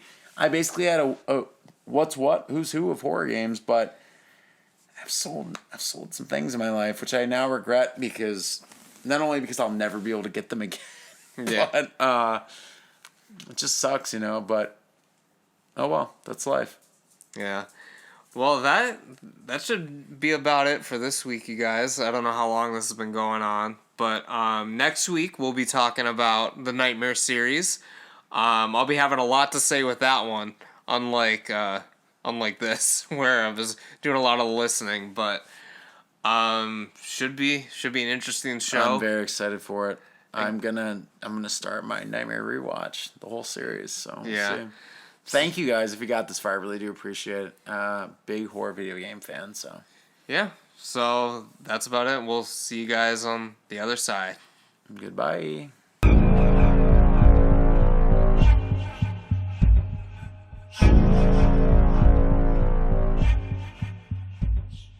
Well, that's about it, you guys. I hope you enjoyed this episode with me and Midnight Miles talking about horror games. If you want to hear more gaming stuff in the future, let me know down in the comments section below. Or if you're listening to this on one of the podcast streaming services, make sure you tweet me, send me a message on Instagram, just get in touch with me any way you can. And yeah, that is about it. So we'll see you back here tomorrow for another episode of the House of Horror over on YouTube. So with that, just take care and stay spooky.